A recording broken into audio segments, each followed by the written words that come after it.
Hello and welcome to another episode of the book club. Back to computer organization and design this time. And yeah, let's jump right into it. Let me get Milton up here. So last time we did the RISC-V reader. Where was I doing computer organization and design? Somewhere over here, right?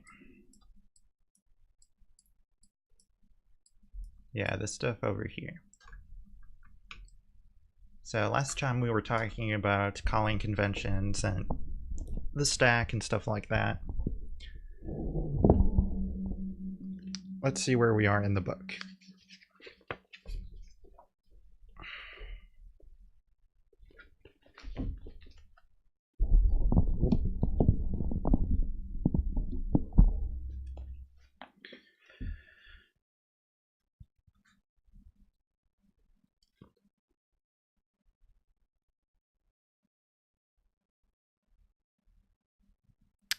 Okay, did we cover allocating space for new data on the stack? I think we did. That's what we did last time, right?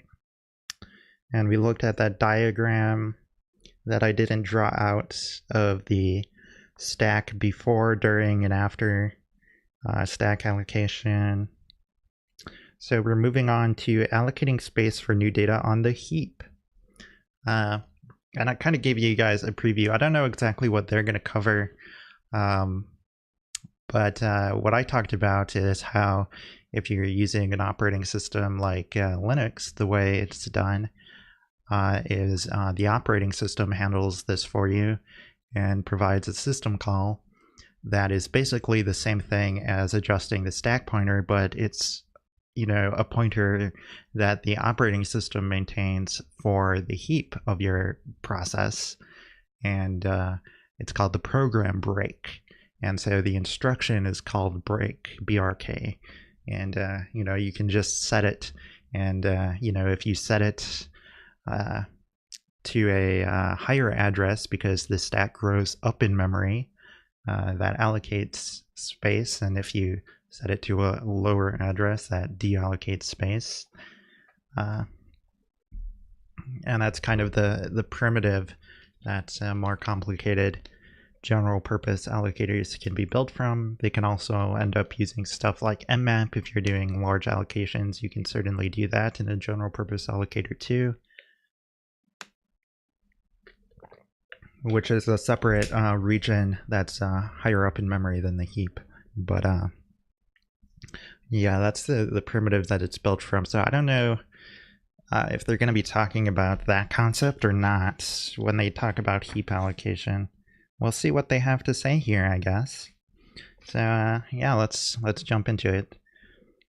Allocating space for new data on the heap. In addition to automatic variables that are local to procedures, and when they say automatic variables, I don't know if they've really made that clear or not, but in the C programming language, there is a concept of storage duration, and basically there is static storage duration and there's automatic storage duration. And I don't know if the concept of a register, like there's the register keyword, I don't know if that is considered a separate storage duration or not. I mean, it's like a local, like an automatic storage duration, but you can't take the address of something that's a register. So I don't know if that's considered as like separately in terms of storage duration or not. I'd have to check the C standard, which you can certainly do if you're interested. But basically, C has these, the two you need to know about are just the static storage duration and the automatic storage duration. And there's basically three places in your process, in your program, when you load it into, when the operating system's program loader loads your process into memory, into the actual RAM. There are kind of three different memory locations that you care about other than the stack and the heap, so to speak. Well, I guess there's two that you care about in terms of this, other than the stack and the heap, which is there's initialized data with static storage duration, and there's uninitialized data with static storage duration. So basically in C, if you have a global variable or a variable declared static inside of a function, or a procedure, as we've talked about in the past. When I say function here, I mean procedure, but we're talking about C, so function is the common terminology here. If you declare a variable with static, this static keyword in front of it, that means it has static storage duration. And similarly, global variables also have static storage duration. And static storage duration means that it lives for the entire lifetime of the program. So when the program is loaded up into memory, variables with static storage duration, if you have an initializer, then it gets initialized with the appropriate value. And if it does not have an initializer, it gets initialized with 0. And there are two separate regions in memory for this. I believe it's called the BSS segment, the .bss. It's for the uninitialized stuff. And I guess don't quote me on that because I'm not 100% positive, but I think that's the one. Basically, it's just a region of memory where you can have variables. So if you say, like, inside of a function, you say static int foo, and like I say, this is inside of a function, so let's just put curly brackets, to indicate that this is scoped, right? This is locally scoped, but it's static storage duration. That means this is going to end up in the BSS segment of the process. It's going to go in some location in memory that at the start of the program, this is going to get initialized to the value 0. So you can actually count on this having the value 0 when it's initialized. And this variable lives for the lifetime of the entire program, but you can only access it within the scope in which it's declared. So the idea is, like I say, you do these inside of functions. So then within that function, the symbol, you can only access the symbol inside of the body of the function, but it's persistent. So, you can use this as kind of a nice trick where you want to have a value that, you want to save a value of something, and every time you call a function, you want to continue to use that value. You can have it be persistent by putting it in, static storage duration. And I like to give examples, real-world examples of stuff. So let's go back to pcalc. An example is right here. X11 has these IDs that you use for things. You refer to a lot of stuff by an ID, which is, just a U32, an integer, right? And you calculate the ID like this, basically. And so it's useful to have a static. And here what I've done is I've defined persistent to be static. So this literally just gets replaced with the keyword static, right? This is a static storage duration variable, and I don't need the equal 0 here. I don't know why I put that there. I guess just out of habit, but this means it's actually not ending up by putting the equal 0 here, unless it decides to optimize that because it knows it's equal to 0. I don't know. This would probably get put in the initialized data segment, which means it has an initial value that's actually stored inside your executable, and then when the program is loaded, it initializes that memory with the initializer that's inside your, actually stored inside your executable. But for variables that you just want it to be initialized to 0, it can be pretty nice to leave that off, leave the initializer off, which is this part right here. That's an initializer, right? If you leave that off, it will default to 0 because it'll go in the uninitialized section, and that gets cleared to 0 when the program is loaded up. It clears out a section of memory to 0 for that. But yeah, this is persistent, which is why, I renamed this static keyword to persistent, because that's a more descriptive of, term of what it's doing. Is it's making the variable be persistent across calls. This is a good example of where you might want to do that, because every time you call generate ID, you want it to give you a new identifier, right? Each time you call it, you want to get a different number, right? And so literally what we just do is we do the calculation of the ID, which is just you have an ID, you AND it with the ID mask that they give you, and then you OR it with the ID base.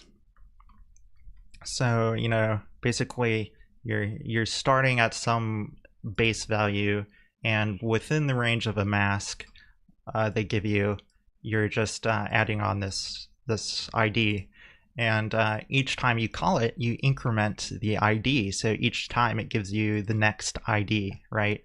Like it starts at the 0th, and then it gives you the first and the second and the third, so on and so forth. It just counts up, right? This is a simple example of where you might want something to be persistent like this, because we don't care about this anywhere else, this internal ID variable. We only are using that as a persistent thing internal to this procedure to generate these X11 identifiers for us, right? But we want that to be persistent, like I say, because each time you call it, you want to get a different ID. And so rather than having to remember what the last one was and pass it into the procedure, you can just keep track of that internally with a persistent variable, with something with static storage duration. That's a use case for something like that. And then of course global variables, I think that kind of goes without much explanation. For example, the environment, there is a standard variable called environ, which in our case we actually need to explicitly set up here, because we're not using the C runtime. We're not using the C standard library in this backend or anything like that. So we need to actually set up the environ variable ourselves.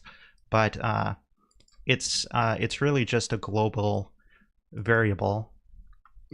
And again, I have this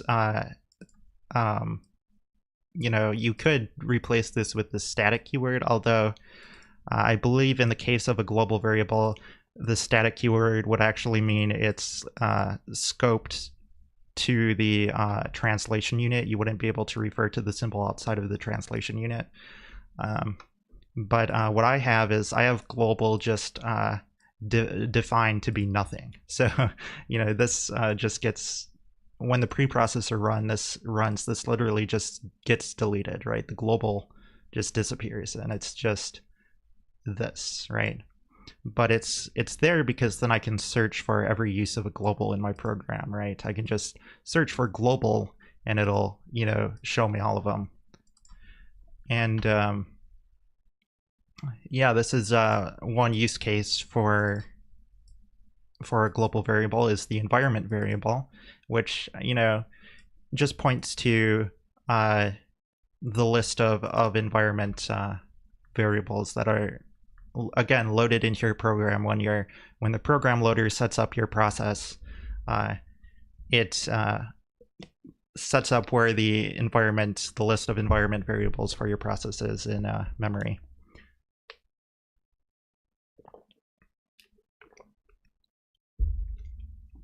And so we just, for convenience sake, we're just keeping that in a global pointer here. And then another example right here you can see is I have another global variable here, which is x11 padding. And there's in x11 basically things are padded to like a 4-byte boundary, and so at most you need like 3 bytes of padding, because you'll never need 4, because at that point that would mean it's already aligned, right? So you'd only ever need 1 byte, 2 bytes, or 3 bytes of padding. And in some cases it's useful to have some padding already around in memory to use. And so it can be useful for x11 to just have a global variable to refer to like this. And this is something that the RISC-V source code does, I believe. I believe that's where I picked that up, is they do something like this in their code, and I, incorporated that into my backend here because, to learn how to do this, I just read the RISC-V source code because, obviously they have a good implementation there. So, it's a great reference to learn how to talk to the X11 server. And so I can show you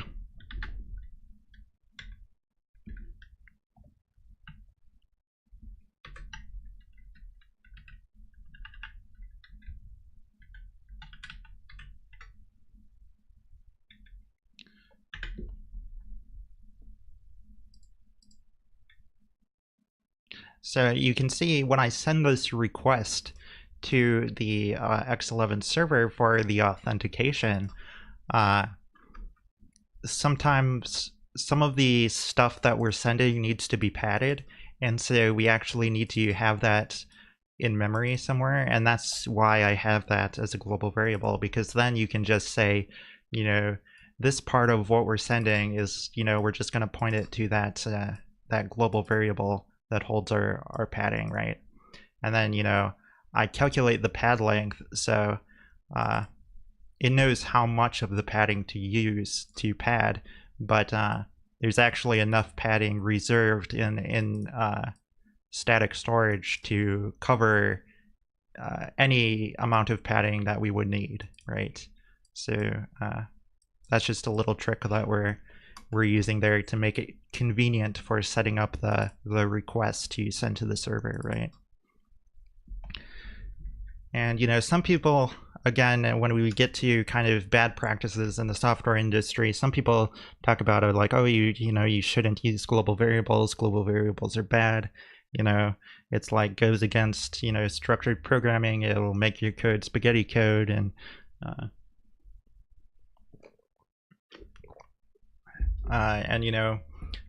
there are I think the only valid arguments against global variables are, at some level it is kind of true that it can make code hard to follow if things that are global variables that really don't need to be global variables, it can be detrimental to the readability of your code, just like if you don't use structured control flow at all and you just use gotos everywhere. Yeah, that could be detrimental to the readability of your code, of course. But just like with goto, I think it's foolish to kind of shoo it away and say like, oh, never use goto, and oh, never use global variables. No, there's a it's a useful feature, and there is a time and place to use it. And you need to actually think critically about, is it worthwhile to make this a global variable, or should it not be?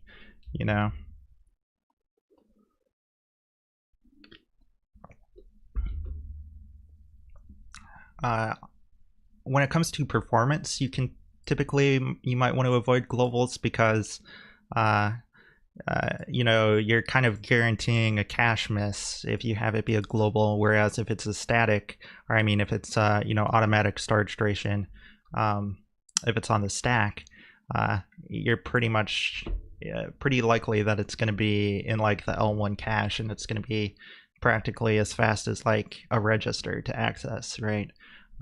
It'll be very fast if it's in cache, whereas if it's global, it's much less likely it's in cache. And so that's something to consider, that you know, it can have performance implications for that reason. And other than that, you know, when it doesn't really make sense to have it be a global, then it probably shouldn't be a global, right? But you know, when there's something it's reasonable for something to be a global, then just have it be a global. You know, it's not a big deal.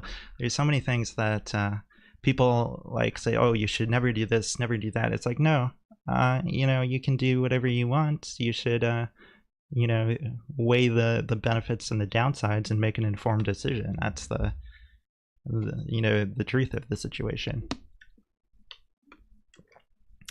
But anyway, global variables and variables marked static inside the body of a function have static storage duration. The ones, you know, these ones here, you know, like for example, this is another, the X11 padding is kind of a good example. It's not a super good example because it's only three I8s, which isn't a particularly large amount of memory. But if this was a really big array, you know, if instead of 3, this was some big number, and maybe instead of I8, it was like I64 or something, you know, if this was a lot of memory, it would, if it had an initializer, it would bloat your process, because that initializer would need to be stored, or I mean, it would bloat your executable, because the initializer would actually need to be stored in your executable. So if you have a huge, you know, array, that's a lot of, you know, a lot of memory, a lot of stuff that needs to be stored in the executable to initialize this array. Whereas if you leave off the initializer, you know, the program loader is just going to clear out the appropriate amount of memory to 0, you know, so you don't need to have that in your executable at all, right? You don't need to have anything in the executable other than the information about how much memory you need to allocate at the start of, you know, when the program is loaded up. The program loader needs to know how much memory, but, you know, because it's not initialized anything, it can just clear it all to 0 and you're good to go. So that's a, you know, a practical reason why having uninitialized memory can be useful. And yeah, it's good to know that they're initialized to 0, because with automatic storage duration variables, which is any variable inside of, you know, a function that's not marked as static, you know, these things, like here's a good example, because I have 2 pointers here, and one of them has an initializer and one of them does not. Okay, so what's really very important to know, and it's really important if you're going to be programming in C that you understand this, is automatic storage duration variables, which again is any variable that is inside the body of a function that is not marked static. If it's not initialized explicitly, its value is undefined, so it's going to be whatever was on that location in the stack. So it's probably getting initialized to some garbage value, you know, some previous memory that was used on the stack for something else, and it might not even be aligned with what was there previously. You know, this is just going to be garbage, right? Whatever is in this pointer, you can't assume this pointer is null even though it's not initialized. It's probably not null. It's probably pointing at some garbage value that, you know, like the pointer itself is some garbage address that doesn't point at anything valid, or even worse is the situation where it does point at something valid by chance, and then your program doesn't segfault. It works, it works because it's pointing at something valid by chance, and then you get, these really hard to debug errors, right? So you need to be very aware of this, that, this pointer is its value until it's initialized, until you assign something to this, the value of x11 display here is not valid, right? You should never dereference this until you've assigned something to it. Very bad if you dereference this. You're in for a world of hurt. Most of the time it won't bite you. Most of the time it'll just end up pointing to something that's not valid, and you'll get a segmentation fault, which means your program crashes.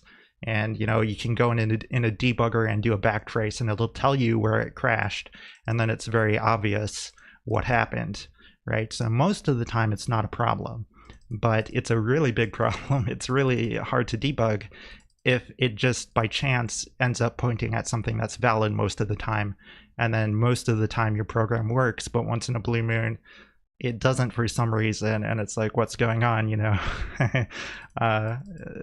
This is kind of where problems like that can happen, because this value is garbage, right? Whereas this one, we're explicitly giving it an initializer, so it does get initialized to 0 here. Null is just 0, right? In C, it's a void pointer 0. That's what null is in C. So, this is valid. I mean, if you dereference it, you're still going to crash, but it's guaranteed that it's going to segfault because, a null pointer can't be dereferenced in C.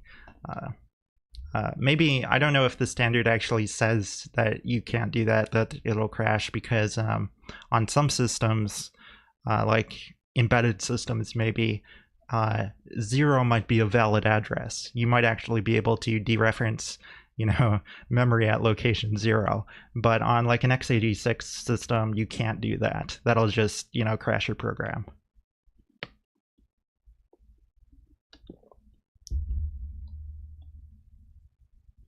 So, yeah, this is, it's important to initialize a variable that's local to a function.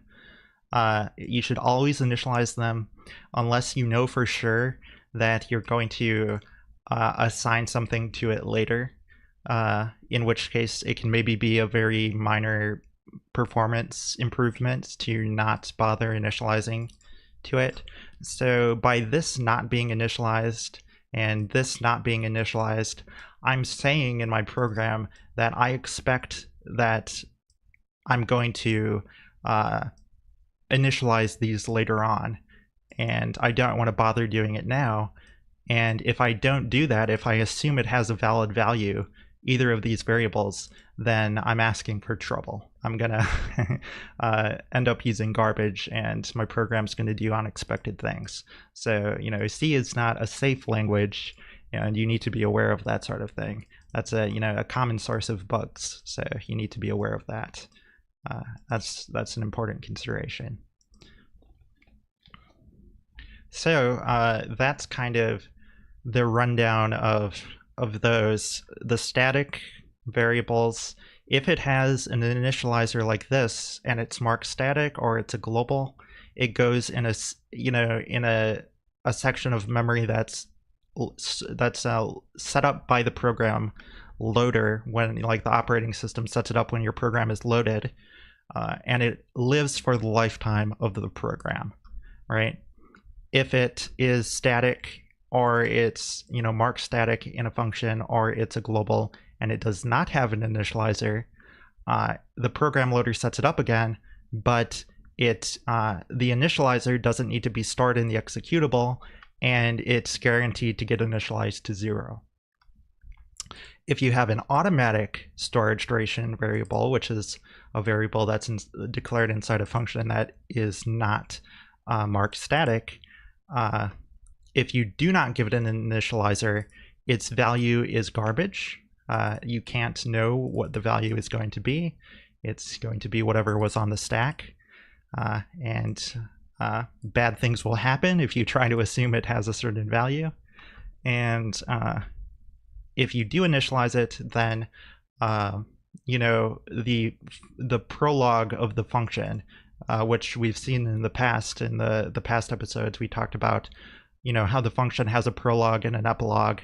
And, you know, the function prologue is responsible for allocating the space on the stack for the automatic storage duration variables. And it's responsible for, you know, loading in the initial values for them. So like this variable here, it would actually, you know, if this ends up in a register, it would just, you know, clear it to 0, clear the register to 0. If it ends up on the stack, it would also, you know, it would clear a register to 0 and then store that to the stack, right? Wherever the variable is on the stack. So that's how that works. Automatic storage duration variables tend to end up on the either in registers or on the stack. If you ever need to take the address of a variable, it needs to end up on the stack, at least at some point, because you can't take the address of a register, right? So if you ever take the address of something, it's gonna end up being on the stack. But yeah, those will either, local variables either end up on the stack or in registers.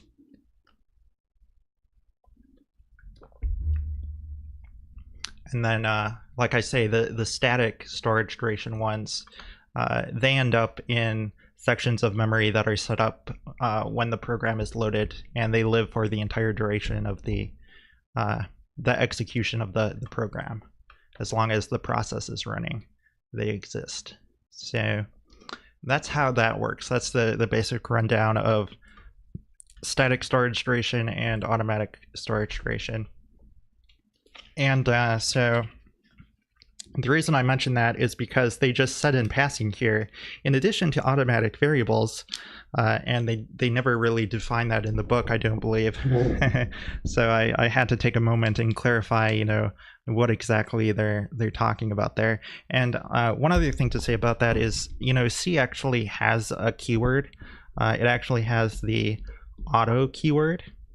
I don't know if it's deprecated or not, but it actually has a keyword called auto. And it's not like auto in more modern languages, where auto means that a variable is, its type is deduced based on what's on the right-hand side of the initialization. You know, like based on the initializer, it deduces the type for the left-hand side. That is not what auto does in C.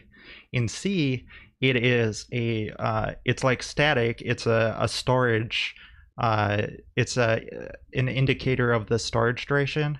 So it's saying that this is a local variable, that it has automatic storage duration. It only lives for the life of the procedure. And it's the default, so you don't ever need to explicitly use the auto keyword, which is why it's like a really obscure thing that you probably haven't encountered, right? You've probably never seen that keyword used in a C program, and this is why, right? It's the default, so I don't know why you need a keyword for that, right? But yeah. So anyway, in addition to automatic variables that are local to procedures, C programmers need space and memory for static variables and for dynamic data structures. Figure 2.13 shows the RISC-V convention for allocation of memory when running the Linux operating system. The stack starts in the high end of the user address space, see Chapter 5, and grows down. And again, we've already talked about that. The first part of the low end of memory is reserved, followed by the home of the RISC-V machine code, traditionally called the text segment. And again, we've talked about this. I showed you the layout for like an x86 32-bit process. We looked that up in one of the previous episodes, and I talked a little bit about what the different segments were. And this is, kind of going over that now, that, for Linux with RISC-V, you've got your stack on the high end, and, the first part of the low end of the memory is reserved, and then you have the text segment. Above the code is the static data segment, which is what I was just telling you about. It says, which is the place for constants and other static variables. Although arrays tend to be a fixed length and thus are a good match to the static data segment, data structures like linked lists tend to grow and shrink during their lifetimes. The segment for such data structures is traditionally called the heap and is placed next in memory. Note that this allocation allows the stack and heap to grow toward each other, thereby allowing the efficient use of memory as the two segments wax and wane. And they didn't mention explicitly that the data segment, there's also the, what I've been saying is the BSS segment, I believe. It's the uninitialized data segment. There's actually two segments for your data. There's the one that's initialized and the one that's for uninitialized stuff. So that's something to be aware of, but the book didn't go into those details. Maybe they'll mention that later on, I don't know. But yeah, they're focused in this section here talking about the heap. So, let's take a look at that.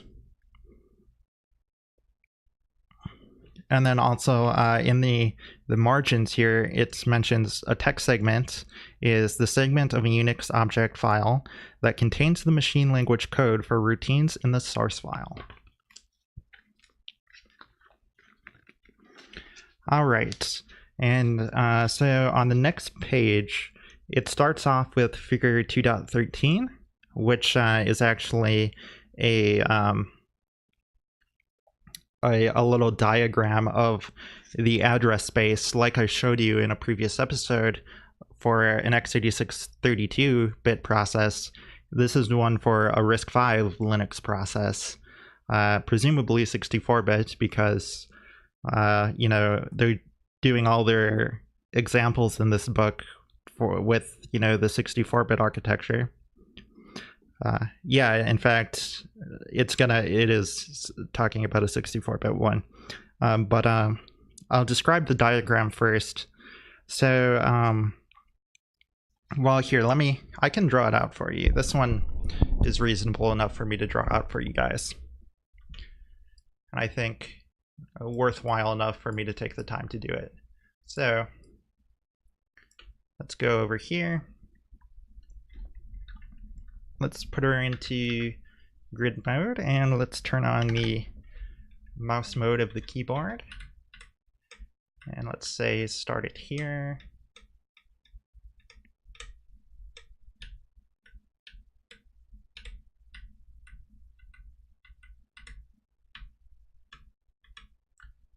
Okay, so here's our memory, and let's see, how much do I want to draw here?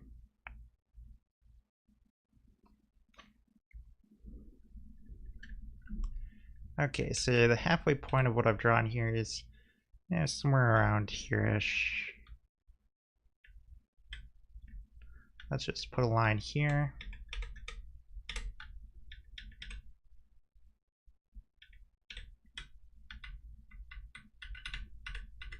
A line here. A line here.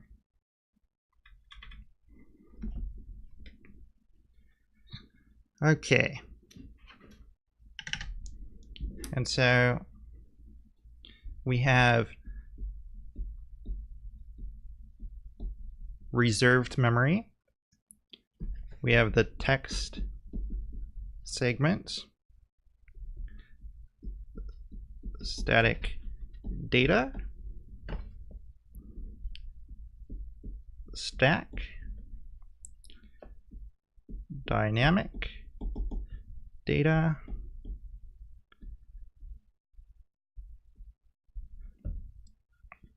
and this is a bit of an oversimplified diagram that they're showing here, because it doesn't show that there's memory mapped files and anonymous mappings in between the stack and the heap, kind of in the middle here.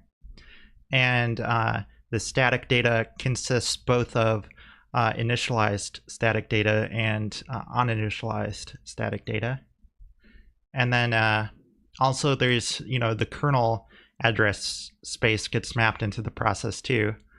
And then another thing to mention is that on modern processors, on modern systems, it's common to do something called address space layout randomization, which means you kind of, the location where things are in memory kind of is randomized a bit. They're within certain areas, like they're still always within certain areas, but the exact starting locations can vary for things. And I can't give you the exact details without looking it up, because I don't know the exact details without looking it up.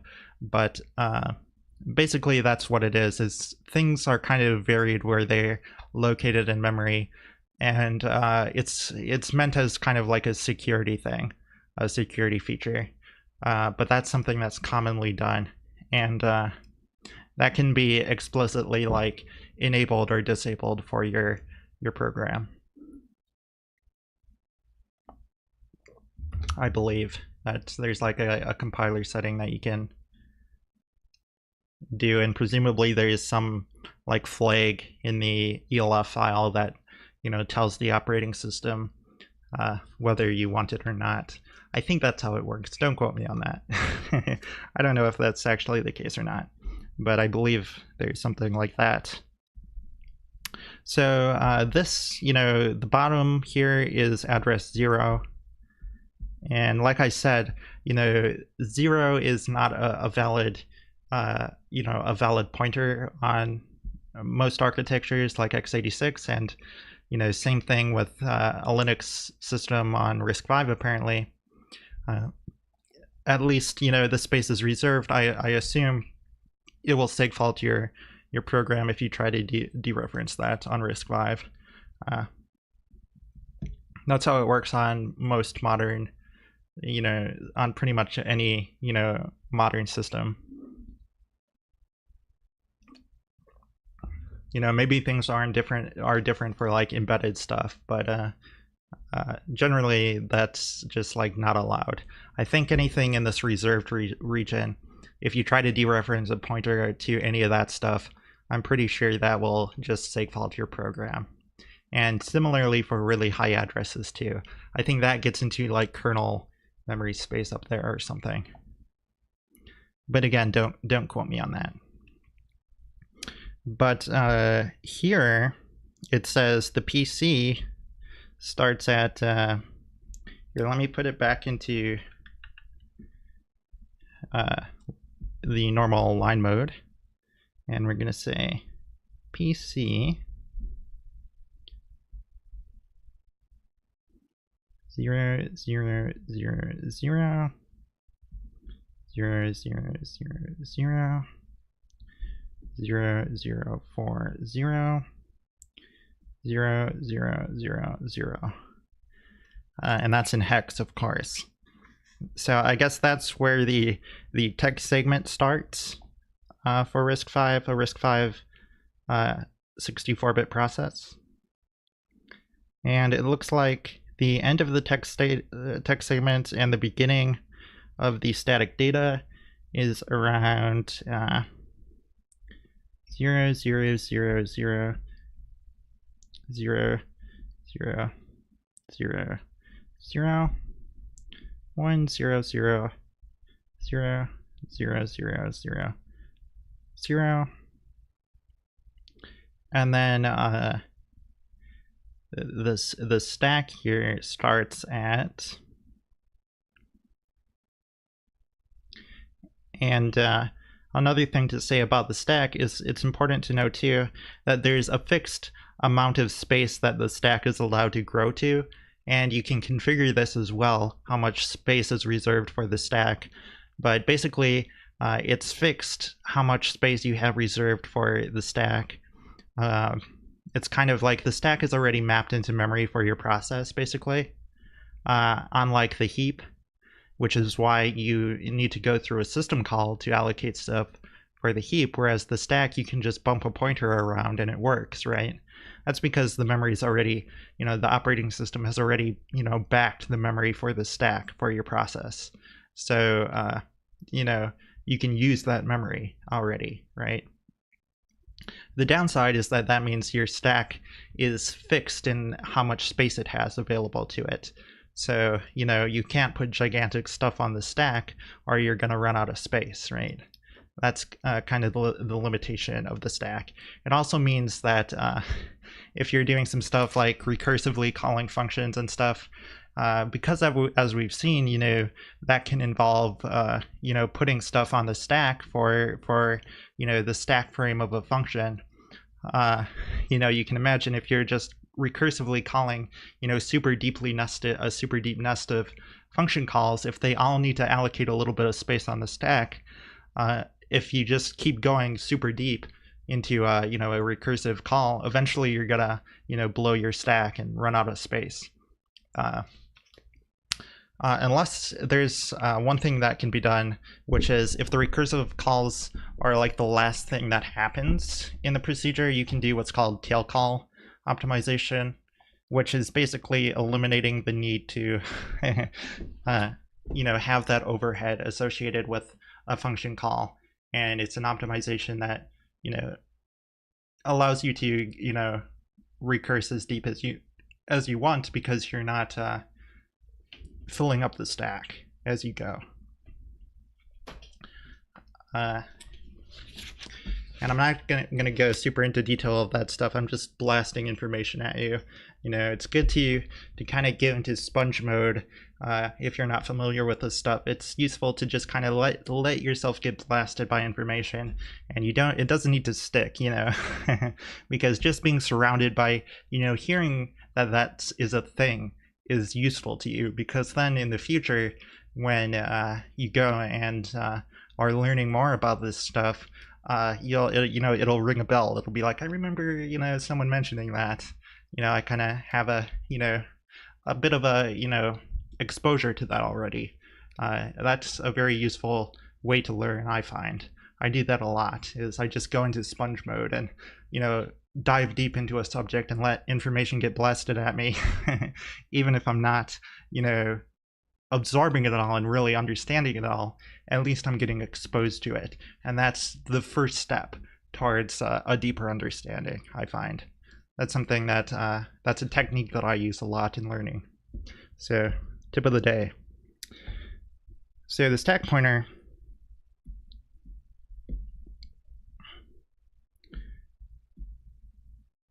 starts out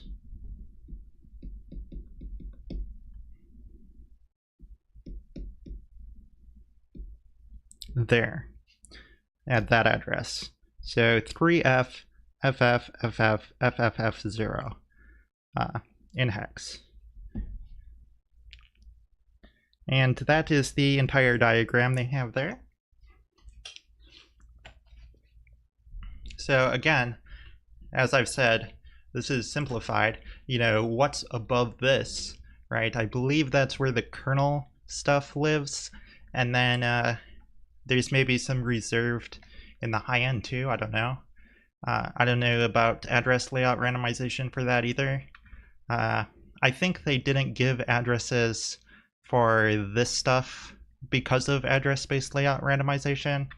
And then also they've omitted the fact that the static data is that there's actually two kinds of that. And then there's memory mapped stuff in the middle here, right? So like I say, this is a simplified diagram, but this is a good basic overview, right, of what the process layout looks like. So let's read the description of the diagram. Okay, the RISC-V memory allocation for program and data. These addresses are only a software convention and not part of the RISC-V architecture. The user space address is set to 2 to the 38th of the potential 2 to the 64 total address space given a 64-bit architecture, and it says see chapter 5. The stack pointer is initialized to 000 003F FFFF FFF0 in hex and grows down toward the data segment. At the other end, the program code, or text, starts at 00000000000000 0040 in hex. The static data starts immediately after the end of the text segment. In this example, we assume that address is 0000 0000 1000 in hex.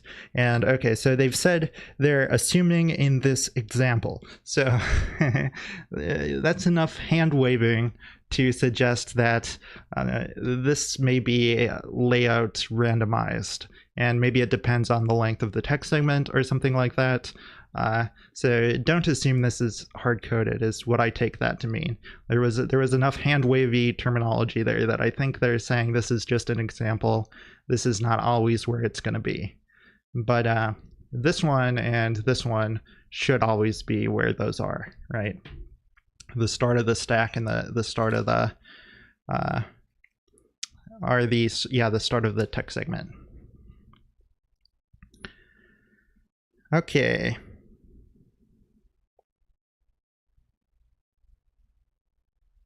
Dynamic data allocated by malloc in C and by new in Java is next.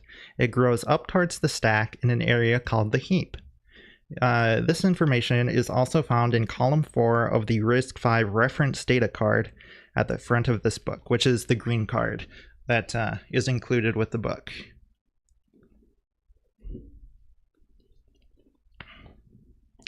Okay, let's keep reading the text here. C allocates and frees space on the heap with explicit functions. Malloc allocates space on the heap and returns a pointer to it, and free releases space on the heap to which the pointer points. C programs control memory allocation, which is the source of many common and difficult bugs. Forgetting to free space leads to a memory leak, which ultimately uses up so much memory that the operating system may crash. Freeing space too early leads to dangling pointers, which can cause pointers to point to things that the program never intended. Java uses automatic memory allocation and garbage collection just to avoid such bugs. Okay, and there's lots that can be talked about here. So one thing to mention is that malloc and free, malloc is a general purpose allocator, and this is what all high-level languages tend to provide for you, is general purpose memory allocation. And in things like games, people tend to want to avoid using that sort of thing because of potential performance implications. And in my programs, I tend to not bother using general purpose allocation either.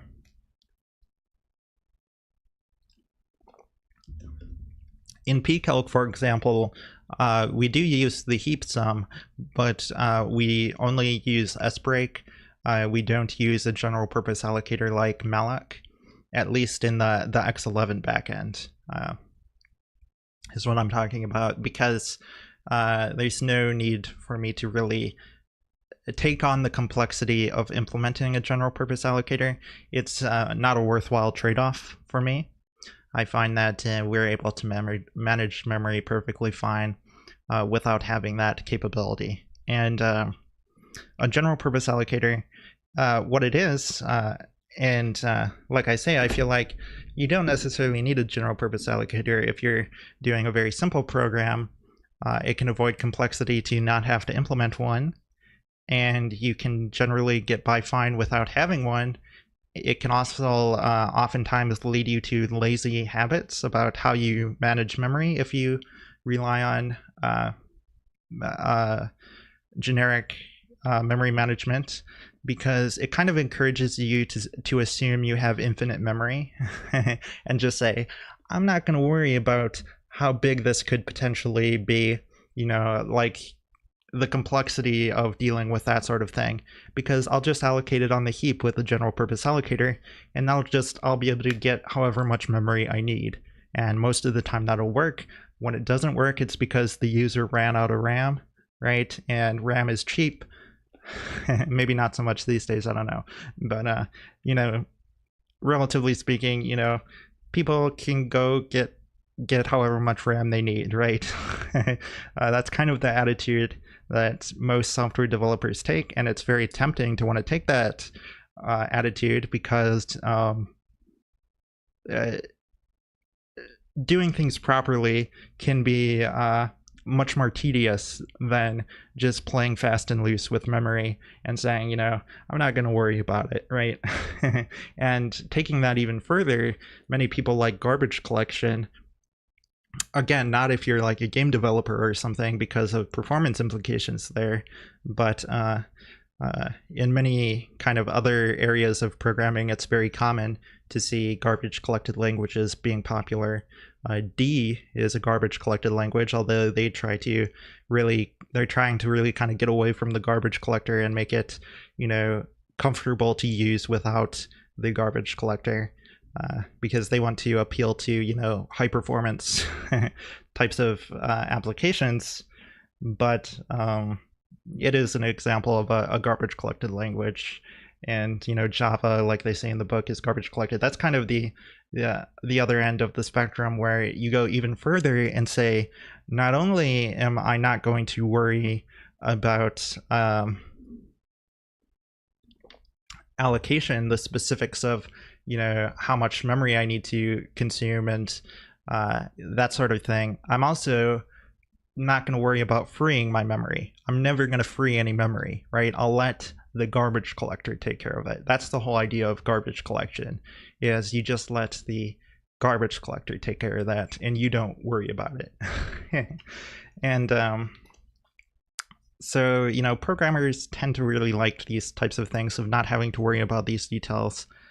The kind of thing where what I'm talking about with allocation specifically, of how you're being lazy if you're using something like malloc to not worry about the details, is if you need to allocate some amount of memory and you don't know how much it is, it's something that maybe depends on the user. Oh, and hello, Krish. Thank you for tuning in. Krish says, Mia, are not you interested in Ada programming, as it is more robust and reliable language? AdaCore now supports RISC-V.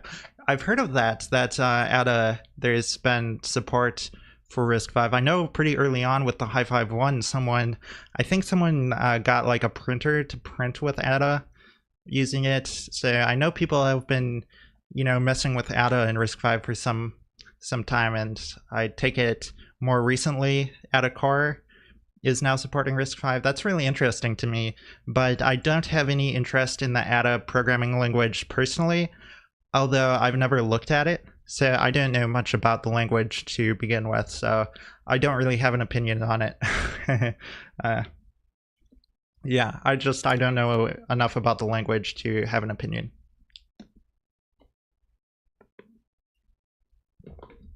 But yeah, that's a good thing to mention, that there is support for RISC-V with Ada, so, you know, definitely something worth checking out. Even though I haven't personally, I'd say it is definitely something to check out. Thank you for mentioning that. That's a good point. Getting back to what I was saying though, with something like malloc, the thing is, like, if you have something where there's some data that's kind of depending on the user, depending on some things that are out of your control, you don't know at compile time how much it's going to be, how much memory you're going to need, then, you know, it's tempting to want to use something like malloc and just say, you know, I'm just going to allocate however much I need. But another thing you can do in those situations is you can have a fixed size buffer, and you can stream things into the buffer and process it in batches of the buffer size, of a fixed buffer size. And that's obviously a lot more complicated, which is why people would not necessarily want to do that. But that can be a more robust solution than just, you know, assuming the user has enough RAM and allocating however much you need. And then, you know, like I say, the other end of the spectrum is when you have to free memory. If you're using something like C, where you're using malloc and free, you as the programmer need to explicitly make sure all the memory you allocate also gets freed. And if you don't, then your program is going to slowly continue to use more and more memory that never gets freed back to the operating system. So it just keeps consuming memory, and eventually, you know, it's going to run out of RAM.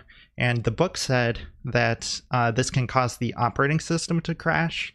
In terms of Linux, I've never heard of the operating system crashing if your process uses up memory. If you're out of memory, malloc will fail, and it will return an error code saying that you ran out of memory. And the operating system can kill badly behaved processes. It can just kill a process if it's consuming all your RAM.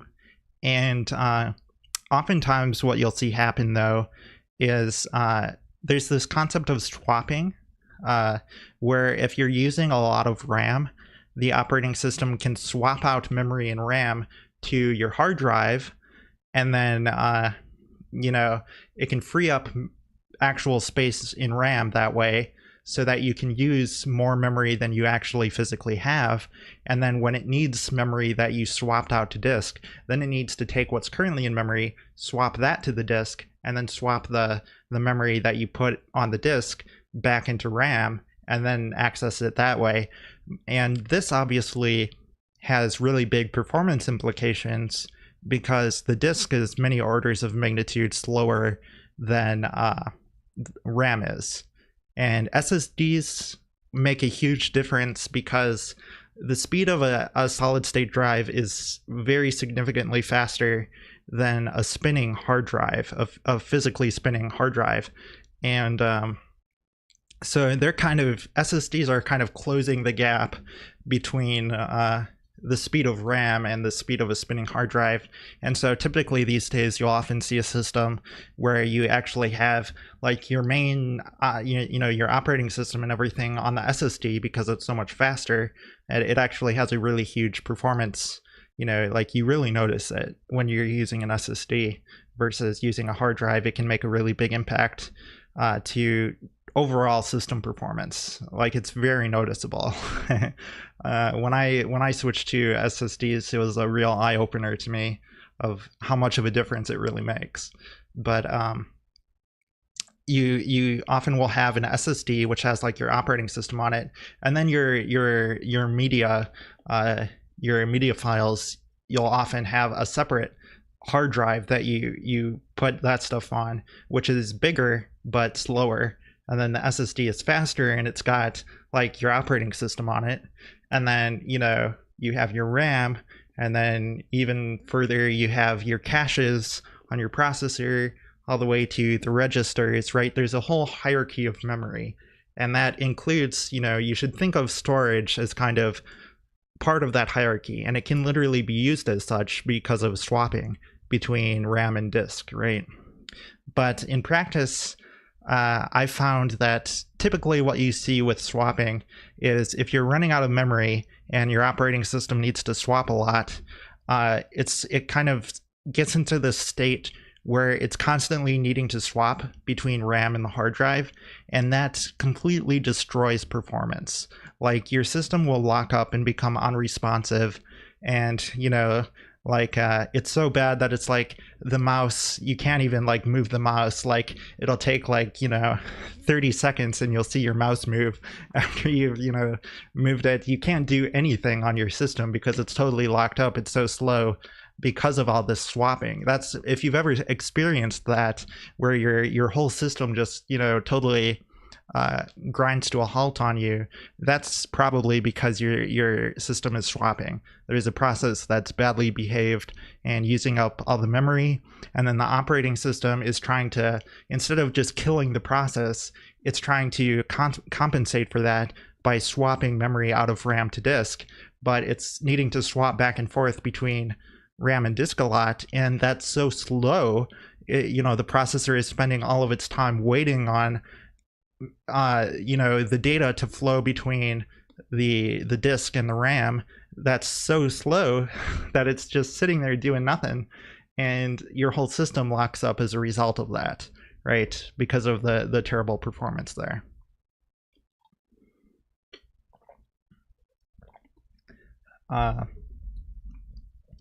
So I don't remember why I was talking about that. I guess because of allocating with, yeah, because of memory leaks. If you forget to free memory in your program, you get memory leaks. And that's what that can kind of manifest itself as. That's kind of what can happen if you, you know, allow memory to just be used and never freed. But it's also worth mentioning, and I think this is important to mention, that sometimes leaking memory is the proper thing to do, I would say. If a process is very short-lived, you'll get better performance, of course, if you don't free your memory. And if you know you're not going to use too much memory, and you know the process isn't going to be around for very long, it can actually be the correct strategy to just never free your memory. And there are other cases where maybe the process will be around for longer, but you know that the amount of garbage you're going to be creating is you know, a very small fraction, and it you know, it's going to be, you know, if you can be sure, basically anytime you can be sure it's going to be a non-issue, it can actually be the right engineering decision to make to purposely leak memory, because you know, you're doing less work. It's a performance win. It's just all around a good way to go. But you definitely don't want to do that for something that's a long-running process, something that's, you know, going to be using a lot of RAM. You know, there's the common cases you do not want to leak memory, right? But there are classes of applications where it might be acceptable to do that. A compiler, for example. It's often totally acceptable for a compiler to leak memory because you really want high performance in a compiler. You want your compile time to be fast, right? And it's not going to create a lot of garbage, typically. The garbage that you know, assuming it's engineered sanely, a compiler isn't going to create too much garbage. And it's hopefully not going to be around too long, right? The process isn't going to be running for too long because you want it to be fast. You want it to just compile really fast and then be done, right? It just compiles your code and then the process ends, right? So it's a, you know, a short-lived process that isn't going to be generating too much garbage. It's a good candidate for leaking memory. And this is a strategy that actual compilers will use. For example, I know DMD, for the D programming language, Walter Bright designed it to intentionally leak memory for those very reasons. And that's a perfectly reasonable design decision there.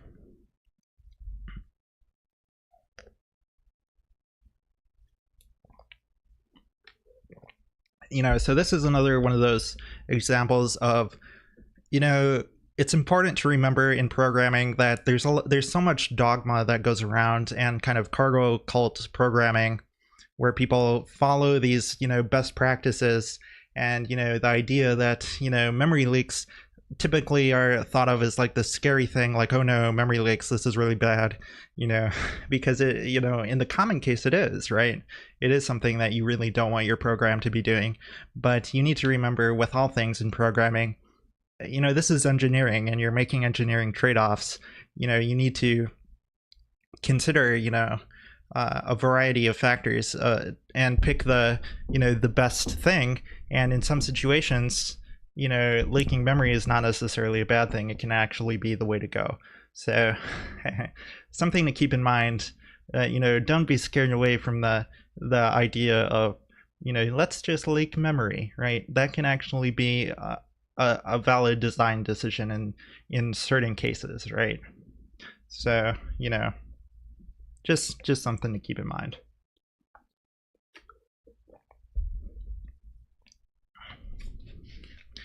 So with that said, what else did I want to talk about? Let's see, they talked about memory leaks. I've talked about, like, they said that the operating system may crash, and like I said, I've never seen an operating system crash from that. But like I say, it can make your system unusable because of swapping, and a process might get killed. And as an alternative to swapping, you can just kill a process. Those are the sorts of things you'll see. And as far as what your process sees, you can see like malloc fail and return an error code instead of giving you back valid memory if you run out of memory. That's something that can happen. They also talked about dangling pointers. This is one thing that you'll comment here is you should zero your pointers after freeing. If the pointer is going to be used, like if the pointer is still alive in memory, if it's not going out of scope, oftentimes you'll set things up when you're designing a program such that a pointer has automatic storage duration, it's local to a function, and you allocate at the beginning of the function and you free at the end of the function, so the pointer goes out of scope and it's not an issue. But in some cases you want a pointer to stick around in memory, and in those cases it's important that after you free a pointer that you either don't use it, or if you do use it, you should make sure you zero it, so that at least it's a null pointer, right? And when you dereference it, you'll get a seg fault, right? And then when you more importantly, not necessarily even just dereferencing, but if the pointer isn't zeroed, it's still pointing somewhere. There's still an address like it was previously pointing to.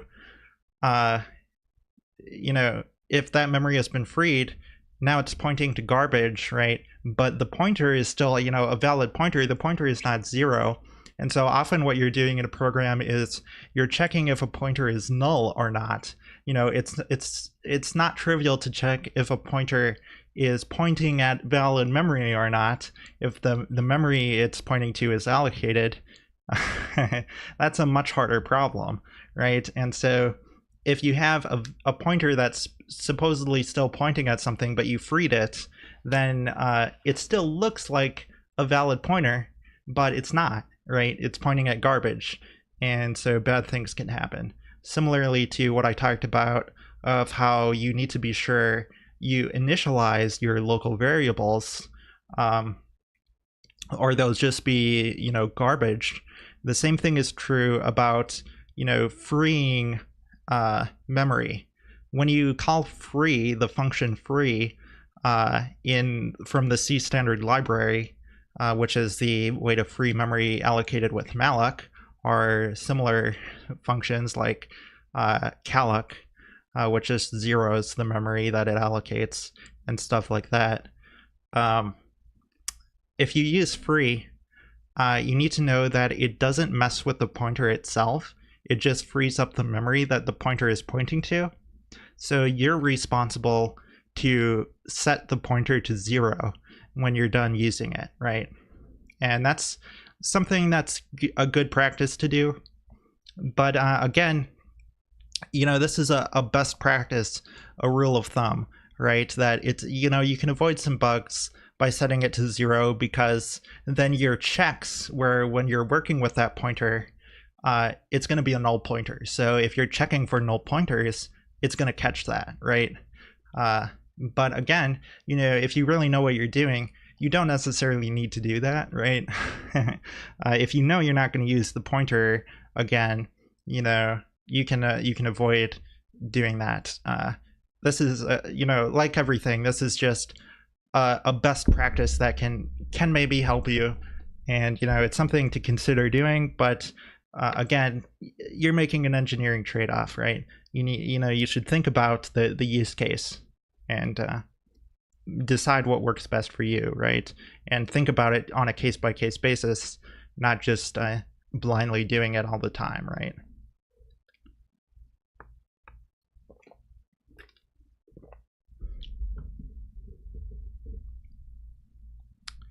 But that's the concept of zeroing out a pointer after you free it, and that's just to prevent this dangling pointer problem, which is the same kind of nasty bug that you run into that I talked about, how it's really nasty to have the kind of bug where you have something on the stack that's uninitialized, and sometimes just by chance it's pointing at valid memory. Well, that's the same thing that can happen with a dangling pointer, right?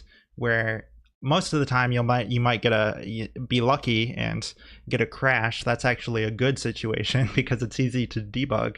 The bad situation is where the program works when it's actually not doing, it's doing something bad. It's using garbage, right? That's really bad because then it's hard to debug. You might not even realize there's a problem because when you're testing it, it always works, right? It just so happens that it's pointing at something valid. But then, a user starts complaining to you, suddenly, you get these bug reports of like, oh, the program's crashing, or, once in a blue moon, like it's not consistent when this happens, and how do you get it to be repeatable? And you run into all these kinds of nightmares. This is a very nasty situation, and that's the sort of issue that comes up with dangling pointers. Again, it's the same exact kind of problem where you have something pointing at garbage, right? Anytime you're using something that's pointing at garbage and thinking it's valid, you're in a world of hurt. Most of the time, though, you get lucky, and it will always crash because it's pointing at garbage and it's not valid and it's egg faults. That's the lucky situation, right? That's something that you should be thankful for if that happens to you, because it can be much worse, right? So, that's what I have to say about dangling pointers. And yeah, it also talks about garbage collection, and I don't think I want to touch on garbage collection anymore. I've kind of said what I have to say about it.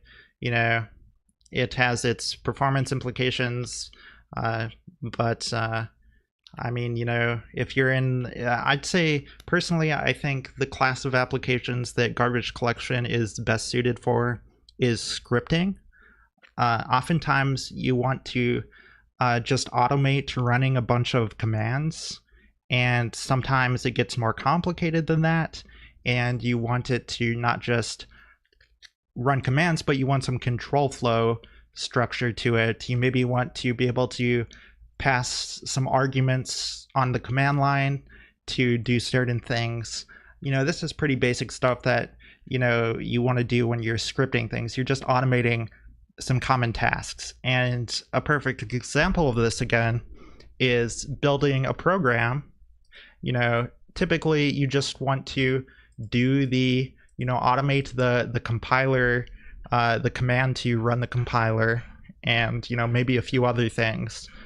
But it's pretty simple, right? So you can just put that in a shell script, but you get to a point where, oh, my program has multiple backends. I want to be able to build multiple backends. Oh, my program has debug and release builds. I want to be able to do debug and release. Oh, sometimes I want to clean the build. Sometimes I want to force a rebuild, so on and so forth. And now you need control flow in your shell script. And I find that all the common shells have absolutely horrid scripting languages. So what I do is I don't even want to go there if a script gets to the point that it needs any kind of control flow. I switch over to using the D programming language, and I pick D just because it's my favorite programming language. And so you'll see for like the build script of pcalc, I actually use a D program, build.d, right? And this is literally just a D program as a script to run the compiler. And I do that because it's a very convenient high-level language which has a very rich standard library out of the box. It has lots of tools to make you very productive as a programmer. And, you know, it is garbage collected. That's another thing about it. It has a garbage collector, and so you don't need to worry about memory management, you know, and it just lets you do some quick scripting. And this is just, you know, a quick script. You don't really necessarily care about the performance of it because it's not doing much. It's just trying to, you know, fire up a compiler for you. So, you know, it's not particularly complicated. It's just a tiny script that automates some useful stuff for you, right? I find that that's one of the best use cases for a very high level language that has things like garbage collection in it, because then you don't need to worry about the details. You don't care about the quality of the code that's being generated for this, you know, little script. You know, you just want to fire off some processes, right? And you don't care about the details. Like the performance of the script does not matter.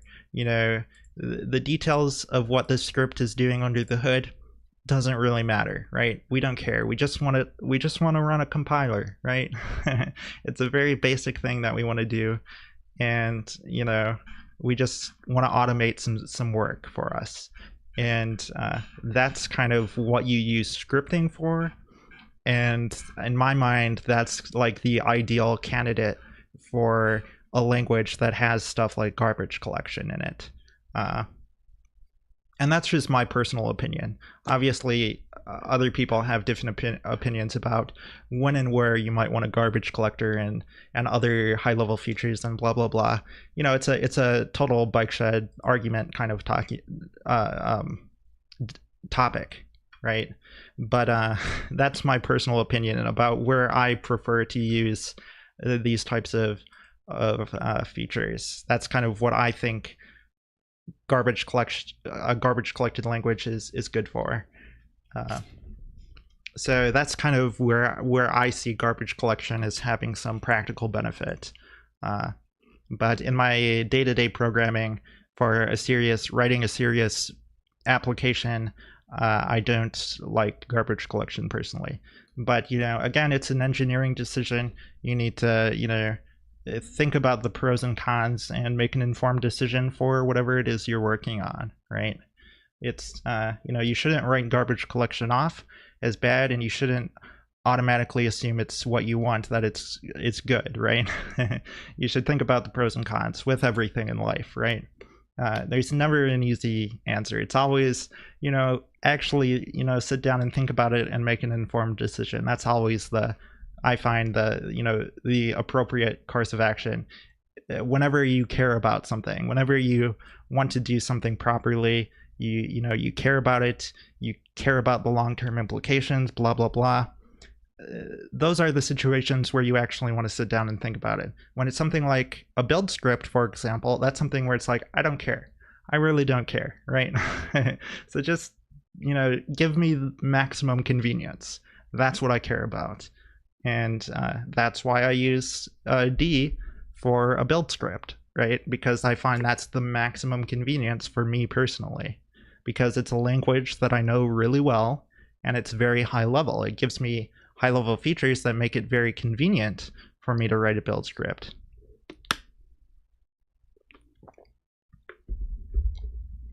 So that's what I have to say about that. So yeah, there was a lot to say about what they talked about here, but those are all my ranty opinions about what they were talking about in that paragraph. Let's continue reading. So they said Java uses automatic memory allocation and garbage collection to avoid dangling pointers, and it says figure 2.14 summarizes the register conventions for the RISC-V assembly language. This convention is another example of making the common case fast, which was one of the big ideas of this book. Most procedures can be satisfied with up to 8 argument registers, 12 saved registers, and 7 temporary registers without ever going to memory. And yeah, so we've already looked at the conventions RISC-V uses for registers. It's in a number of places. It's on the green card. We've seen it on the RISC-V spec right here. This is what we're talking about. We've seen it in the RISC-V reader. This is covered all over the place. I think, I don't know if we've covered it explicitly on COAD or if it was just on the RISC-V reader. I don't remember, but yeah, we're going to be covering it here. So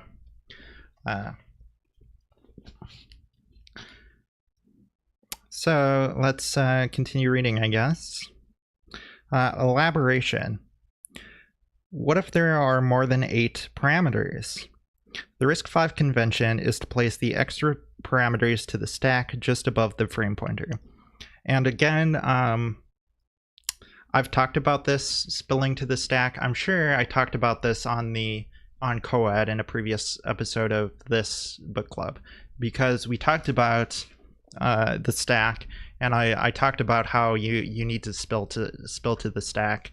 How if you run out of registers, you know, if you have too many arguments to fit in the ones that are by convention. Oh yeah, so we did talk about these conventions already because we talked about all this stuff, right? So we had to talk about the conventions.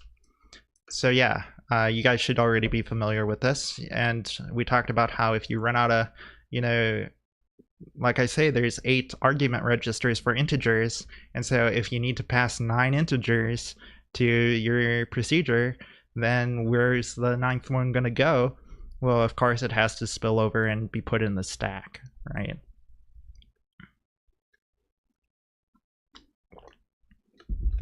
So that's what they're talking about here, about how, you know, it's just a convention where we know that most of the time you don't need that many. So we make the common case fast, and we say we're going to, by convention, dedicate, you know, 8 registers for integer parameters that get passed, you know, 8 arguments to a procedure. And so most of the time, that's more than enough, and you never have to worry about spilling to the stack. But in the case that, you know, the rare case where you do have a bunch of them, then you do need to use the stack. That's the idea here. We're just optimizing for the common case. That's the point of these conventions. So it says you place the extra parameters on the stack, and they say they're explicit here that you put it just above the frame pointer. So I've mentioned briefly the concept of the frame pointer and how the idea of the frame pointer is that instead of referring to variables on the stack based on the stack pointer, which as you allocate more space on the stack pointer changes, which means the offsets to where those variables are change. It can be simpler to have a fixed, you know, a fixed pointer to, you know, a frame pointer, which points to the start of the stack frame, which is why it's called the frame pointer, right? And that makes it more convenient to refer to stuff on the stack, to refer to variables, because the offset will be fixed, right? The offset doesn't change throughout the the procedure as you're moving around the stack pointer, right? And so here they're saying that the frame pointer is put, like they put the variables for the stuff that spills over onto the stack that don't fit into the argument registers, those go on the stack, and then they also put the frame pointer on the stack.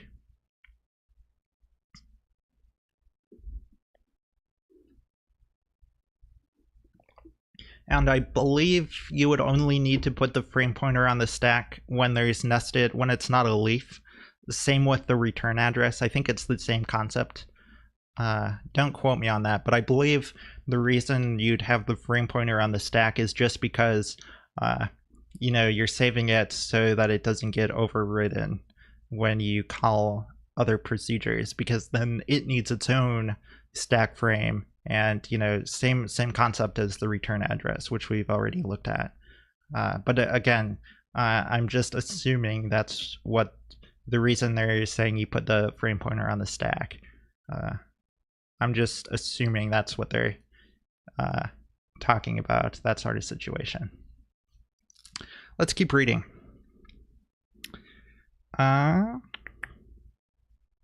The procedure then expects the first 8 parameters to be in registers x10 through x17, and the rest in memory. And it says, again, they're addressable via the frame pointer. Yeah, that's what I was talking about, is you could refer to them via the stack pointer, but you can also refer to them via the frame pointer. And the frame pointer is just a convenience, because you're moving the stack pointer around, so the offsets change when you do that. But the frame pointer, you're not. So it's just a more convenient way to refer to stuff on the stack.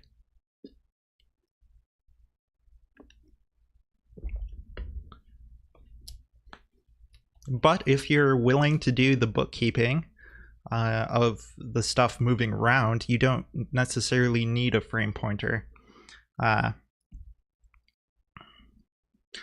The only situation where you need it, strictly speaking, is if you're going to allocate on the stack an amount only known at runtime, such as using alloca or variable length arrays, things like that. Those are features of a language like C that allow you to do an allocation on the stack, and the amount is not known at compile time. So the offsets, that means the stack pointer is moving an amount that you don't know at compile time. And if you're going to be moving the stack pointer by an amount that's only known at runtime, then you can't know the offsets to refer to variables on the stack based on only the stack pointer, because you don't know where the stack pointer is, right? You don't know at compile time where it is, so you can't know at compile time what the offset needs to be to refer to other stuff on the stack. So in that situation, you need a frame pointer. But otherwise, you could just use the stack pointer. You could omit the frame pointer and just use the stack pointer. And then it would, you know, it would be confusing if you looked at the assembly, the disassembly, or, you know, the generated assembly. It would be confusing if you look at it, because you'd see, you know, offsets that are changing. In one place, they're referring to a variable based on the stack pointer and a certain offset, and in another place, they might be referring to the same variable and the offset is different. So it would be very confusing to keep track of what is, you know, what is referring to what. But you know, you can certainly do it if you're willing to do the bookkeeping, right? It is possible, as long as you're not doing variable length allocations at runtime on the stack. And compilers often have a flag that you can pass to omit the frame pointer as like an optimization.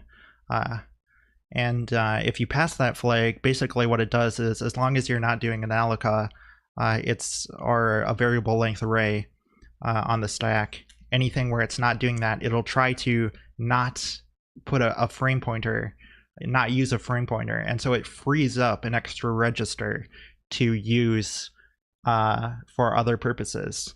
And the convention with RISC-V, as we've seen, is that it can also be used, instead of as a frame pointer, it can also be used by convention as an extra saved register. So if you wanted to omit the frame pointer as an optimization, the compiler I would expect it to, on RISC-V, use that register as an additional saved register. but you know, it's questionable in practice how important, you know, how much of a saving that's going to give you, how much of a, you know, useful optimization that is certainly questionable. It's only really useful in a situation where you're on the brink between, you know, needing that one extra register, right? Like you really need that one extra register, then that's a useful optimization. But when are you really going to need that one extra register, right? Not necessarily that often. That's maybe kind of a very niche situation. And so I'd say it's kind of a questionable optimization. But yeah.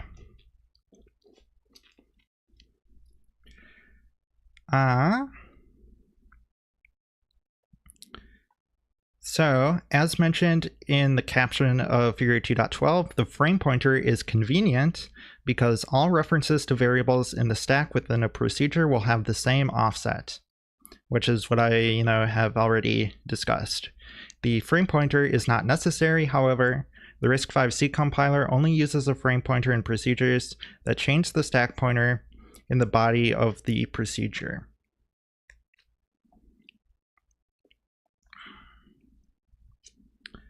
All right, and yeah, that's what I was saying to you about. So they're saying that a RISC-V C compiler, in the situation where you're not adjusting the stack pointer, even if it's known at compile time, the amount you're adjusting it by, if you're not going to adjust it in the body, you know, you only allocate in the prologue, and then you're not going to mess with it after that, then the offsets are all going to be the same anyway, right? Because you're not adjusting the stack pointer. So in that case, there's no point of having the frame pointer be a frame pointer, right? But what I'm talking about is there's actually a case where you do really need a frame pointer, which is if you're not only going to be adjusting the stack pointer in the body of the function, which is a case where where it would by default use a frame pointer, you could have it optimize that away still and not use a frame pointer, but you really need it if the allocation in the procedure, the amount you're allocating by is not known at compile time. That's the situation where you really can't get around it. You need a frame pointer. So that's important to point out. That's a thing that can happen.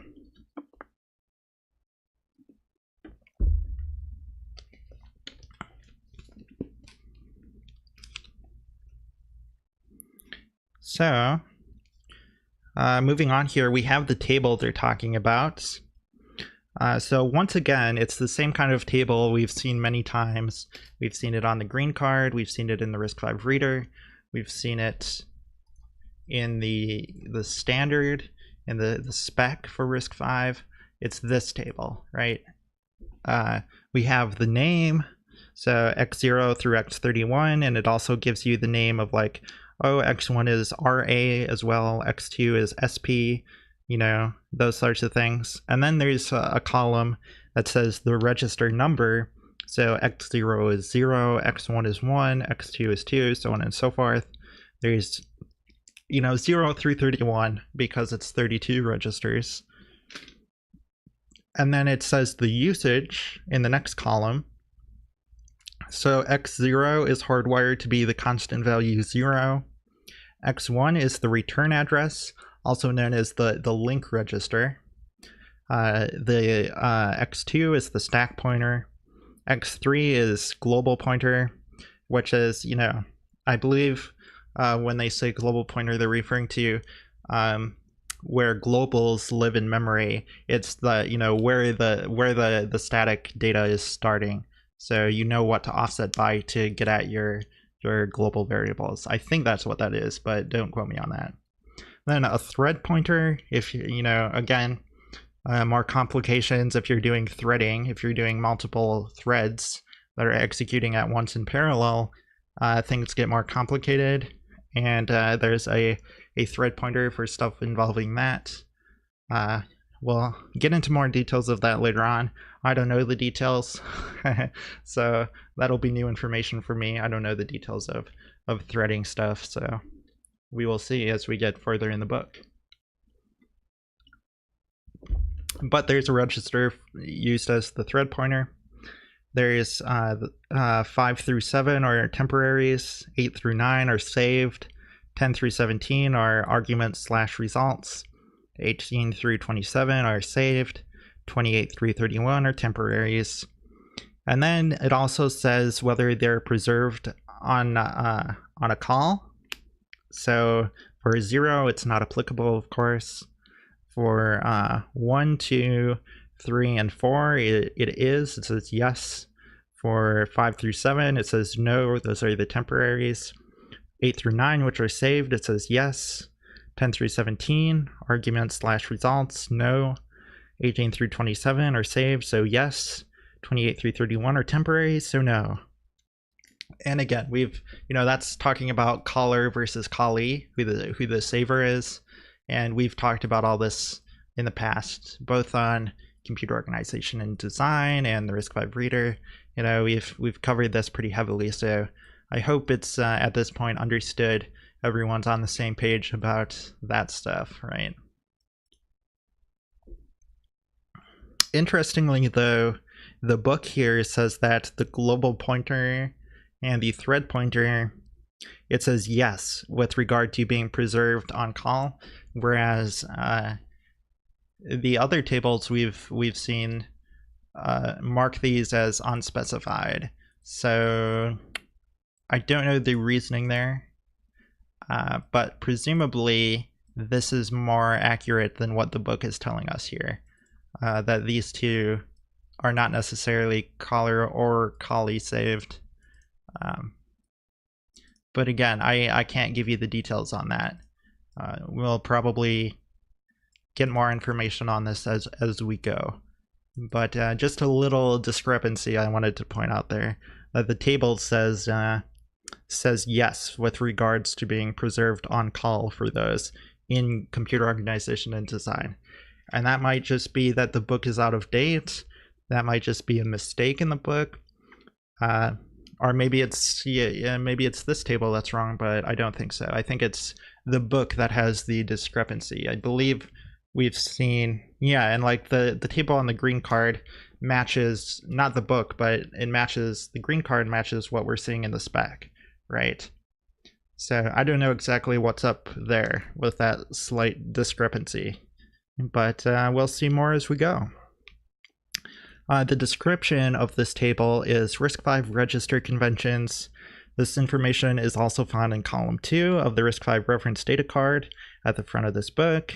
And like I say, you can also find it in the RISC-V reader, and you can find it in the actual spec for RISC-V, the user level ISA. Okay, next we have an elaboration.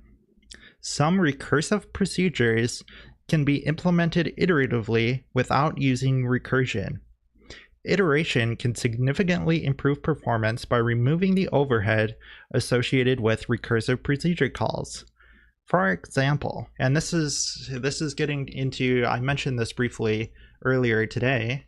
I said about how there's like a tail call recursion as an optimization to avoid that kind of overhead with recursion.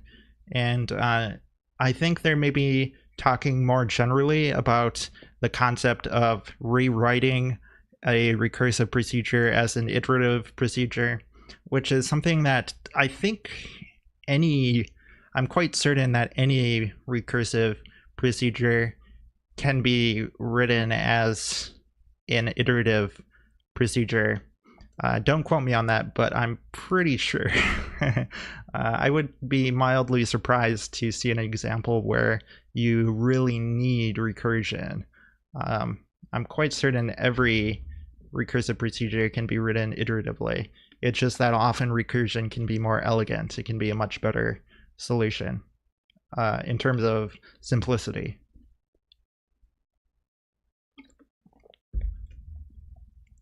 But iterative can be better for performance. And I remember in like SICP, structure and generation of computer programming, a classic. You know, they would go over kind of as like an exercise of converting between recursive and iterative and how that can matter for performance and stuff. And, you know, back then that was like the 80s. So, you know, it was maybe more relevant than today. Although I'm not saying it's not relevant anymore today. It's, you know, it's still a good thing to know. But yeah, let's look at the elaboration here. So they say, for example, consider a procedure used to accumulate a sum. So it's a procedure that they're defining here that has long int as the return value. It's called sum. It takes a long int n and a long int acc for accumulator as its parameters. And then it says if n is greater than 0, return sum n minus 1 with accumulator plus n as the second argument, else return accumulator, right? So let me just write that out for you guys.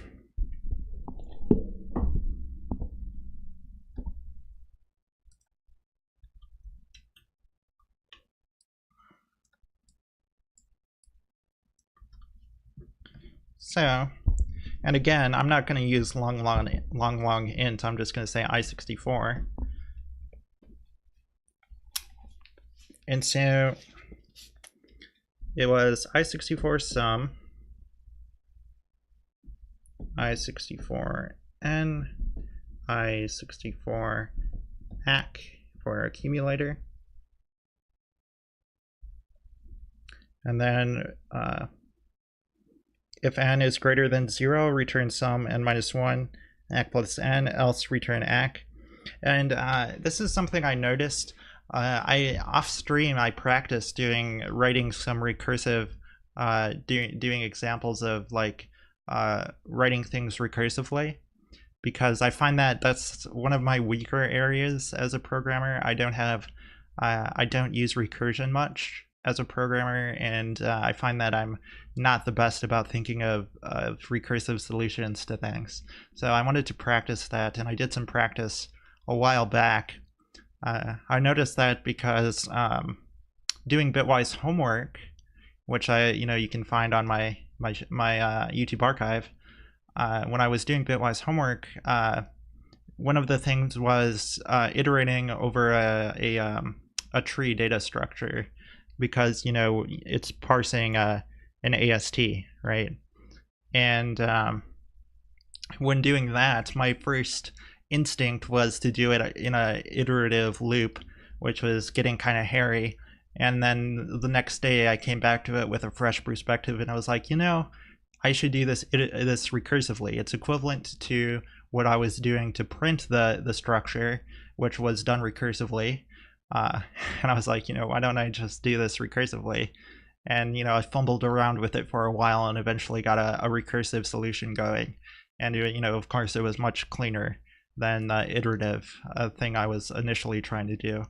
And that got me thinking, I should practice doing recursion.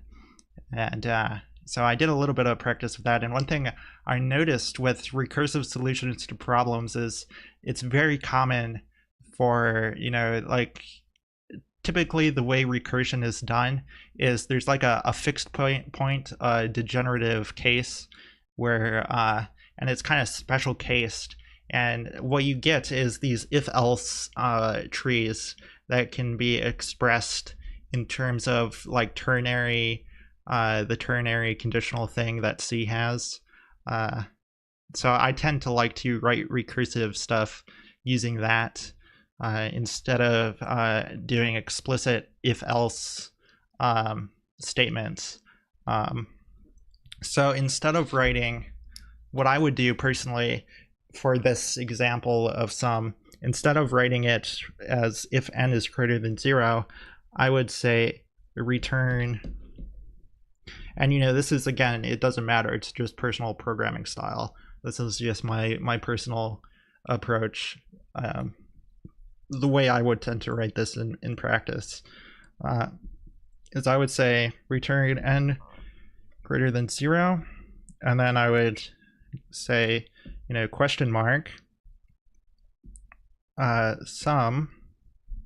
And typically what I would actually do is I'd say n less than or equal to 0, and then I'd put the degenerative case first, and then I'd put the recursive case as the second one. But regardless,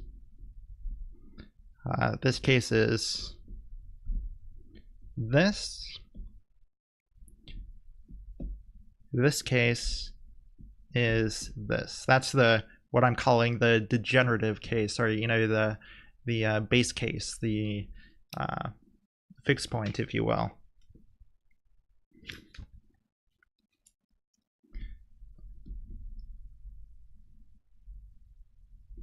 But yeah, so this is the recursive procedure we have here. It's recursive because you see we're calling sum, and the function we're defining is sum, right? It's calling itself recursively, right? And so what happens is, most of the time for some values you pass it, most of the time n is going to be greater than 0, and then it's recursively going to take this branch and call sum with n minus 1, and it marches down all the way down to the base case where n is 0, and then that's the degenerative case where you just return the accumulation, right? So it takes this recursive all the way down to the base case, and then it just does that as the last thing. That's kind of the structure that recursion tends to take. That's a very common kind of pattern of you have some base case and you have some recursive thing, and even more complicated stuff, like much more complicated recursive problems, still take a pattern similar to this, but it might be multiple levels of nesting of these ternary things, multiple levels of if and else, and there might be multiple recursive branches that it could take and stuff, but this is kind of the general structure, and everything I find it ends up you can write it in a way like this, basically.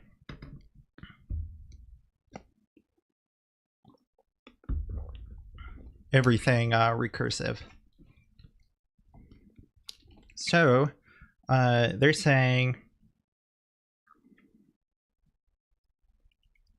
consider the procedure call sum 3,0. This will result in recursive calls to sum 2,3, sum 1,5, and sum 0,6, and then the result 6 will be returned 4 times. This recursive call of sum is referred to as a tail call. In this example, use of tail call recursion can be implemented very efficiently. It says assume x10 equals n, x11 equals ac, and the result goes into x12. So before going further, we'll work through it ourselves. Yeah, we should have time to do this. Okay, so we're saying x10 is n. Was that what they said? Yeah, x10 equals n, x11 equals ac. I wonder if they're using the proper calling conventions now that they've introduced it. It's extra inexcusable if they still don't use the proper calling conventions, right? So results goes in x12. So let me refer to this here. Yeah, they're using the correct conventions now. This is A0 and this is A1, and this is going to be, they're temporary, like they're going to have a temporary, and then that needs to be moved into x10. I don't know why they insist on doing such a thing, but that's how they're going about it. I guess it's, like I've said before, it might actually be better that way because you're not relying so heavily on your register renaming hardware to be able to remove the false data dependencies. So because we have a lot of registers, it might actually be better to use them. To not be so aggressive like I am, where I really try to be conservative about the number of registers I'm using. That might actually be detrimental rather than beneficial.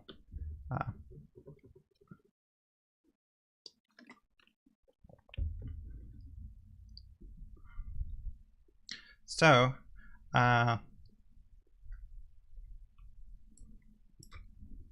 one question we can ask is, there's two things. There's we can convert this to assembly, which is what they're asking us to do, and we can also think about how you would implement this iteratively rather than like without going down to assembly, just thinking about could we rewrite this in C in a more iterative fashion.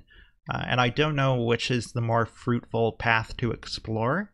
The book is going the direction of going down to assembly, and then presumably they're going to show the more naive translation to assembly and then how it can be optimized. The tail call recursion can be optimized.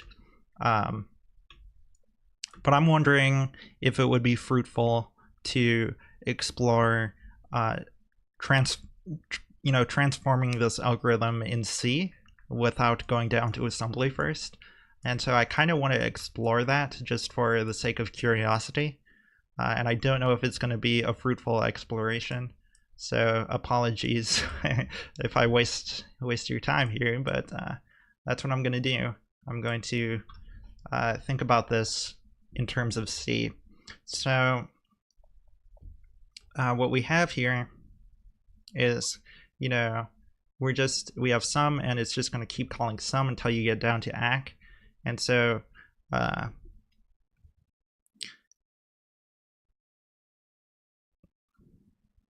basically, the result is already kind of rolled out into a parameter here. But if instead of having it being passed through the chain of recursion, like what's happening here is this is some state, right? This is some state that's being passed along through the recursive calls by passing it as a parameter, right? But what you can have is you can have that state be local to the procedure, right? So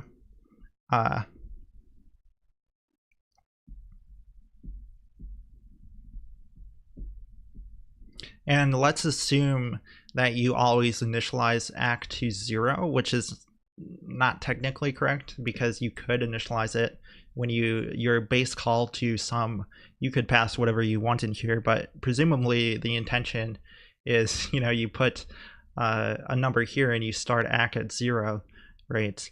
But if we wanted to be technically correct, what you would do is you'd pass two parameters here. You'd still pass a parameter for acc so that you can start it off at a certain value. But what I'm going to do here is I'm just going to take the n for the sake of simplicity. But the transformation between what I'm doing here and the version that takes the extra parameter is trivial. You just copy the initializer into the variable I'm going to be using to track local state. You don't even need a separate variable, because you're not going to, you can, assuming you don't need that value after just initializing, you can just destructively use that register, right? But I'm going to say like I64 result, right? And the only difference is you would take to have the function signature actually be the same, where you're not assuming n is equal to 0. Like technically even what I've written here is wrong, because this is uninitialized, right? This should be equals 0. But again, the only difference is you add another parameter here, and then you say this equals that, right? That's the only difference we're doing. I'm just assuming it's 0, so I'm leaving off the second parameter just for simplicity's sake, right? But it's no big deal, right? So what we're doing is we're saying if n is greater than 0, do the recursive call, otherwise return the accumulator.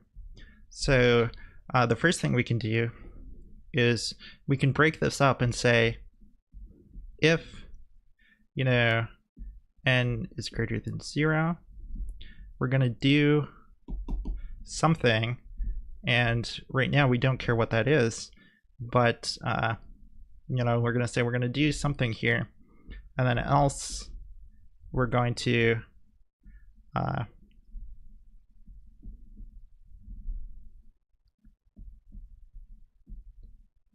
we're just going to return the results, right? And so the question now is, given this structure, what are we going to do right here instead of recursion, right? That's the question.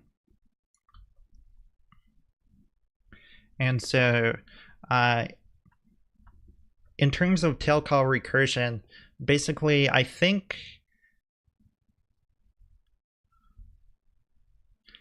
feel like it's a pretty simple change. Like, it's still kind of doing recursion, but without creating a new function. Like, it's just doing the jump, but it's not it's not actually doing a call and a ret. It's not setting up a stack frame or anything like that. It's just doing the jump, so it's equivalent to a loop. But it's a small change in terms of assembly. I think that's kind of how the tail recursion optimization works, just off the top of my head. I haven't looked into this in a long time, so I don't remember at all how it goes. But basically for this, if we really want to implement it iteratively, what you do, of course, is you just use a loop instead of using recursion. So we're starting with n, and we're saying, from n to n, n goes to 0, then add to the accumulator, right? Because it's accumulator plus n, so that's just result plus equals n. So this section here becomes, that's a terrible bracket. Let me try again.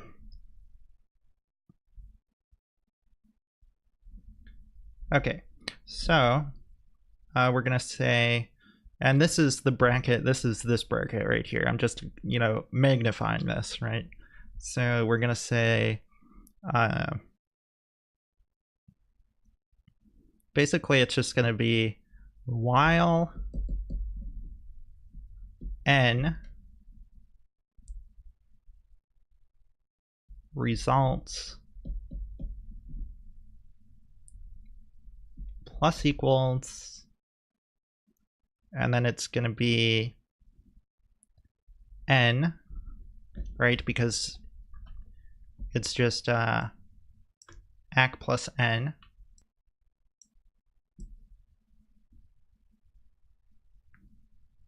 And I guess it's not inclusive of n because it starts at n minus 1, right?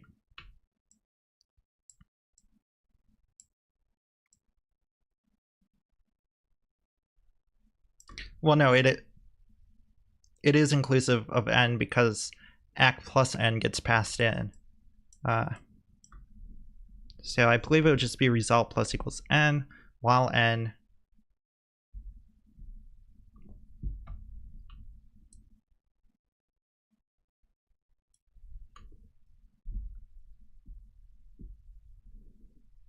and then we need to decrement n, and in practice one thing you can do is you can do that postfix up here, and there's a cute little obfuscation, the goes to operator, where you say like n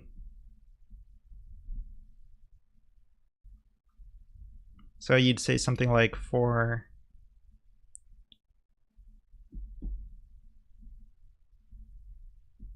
like this. This is the goes to operator. I don't recommend doing this in practice, but the idea is this operator, it looks like an arrow, right? It's not actually an operator, but it looks like an arrow, and so it looks like the arrow is saying n goes to 0. Like for n goes to 0, do some stuff, right? What this is actually saying is it's n minus minus, which is a postfix decrement, and then it's saying n is greater than 0, right? Because the postfix decrement, it returns n, but then it decrements n, but the expression returns n before it is decremented, right?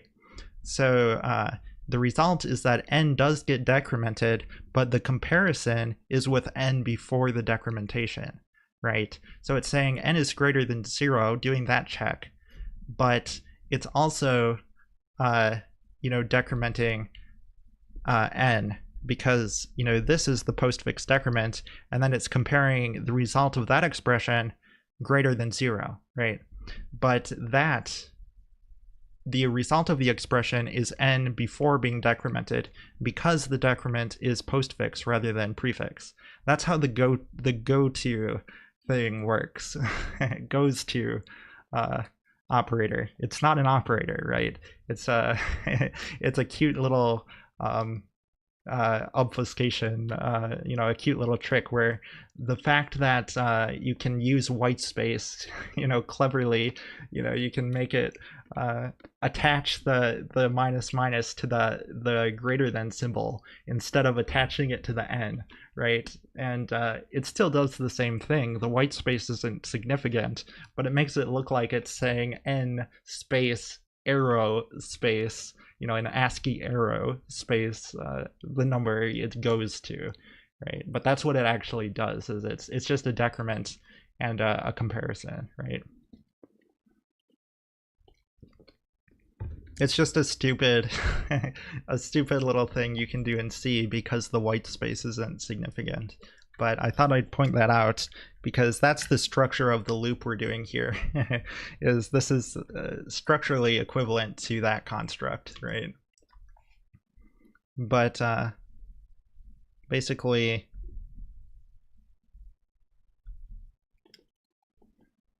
that's the loop, right?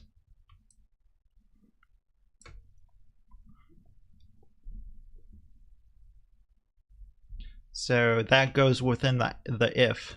If n is greater than 0, while n, result plus equals n minus minus n within the body of the loop. And then at the end of that, the result will be the accumulation of all those all the numbers from n to 0, right? And then you just return the result. And it doesn't need to be an else either. Like the else keyword can be removed because we know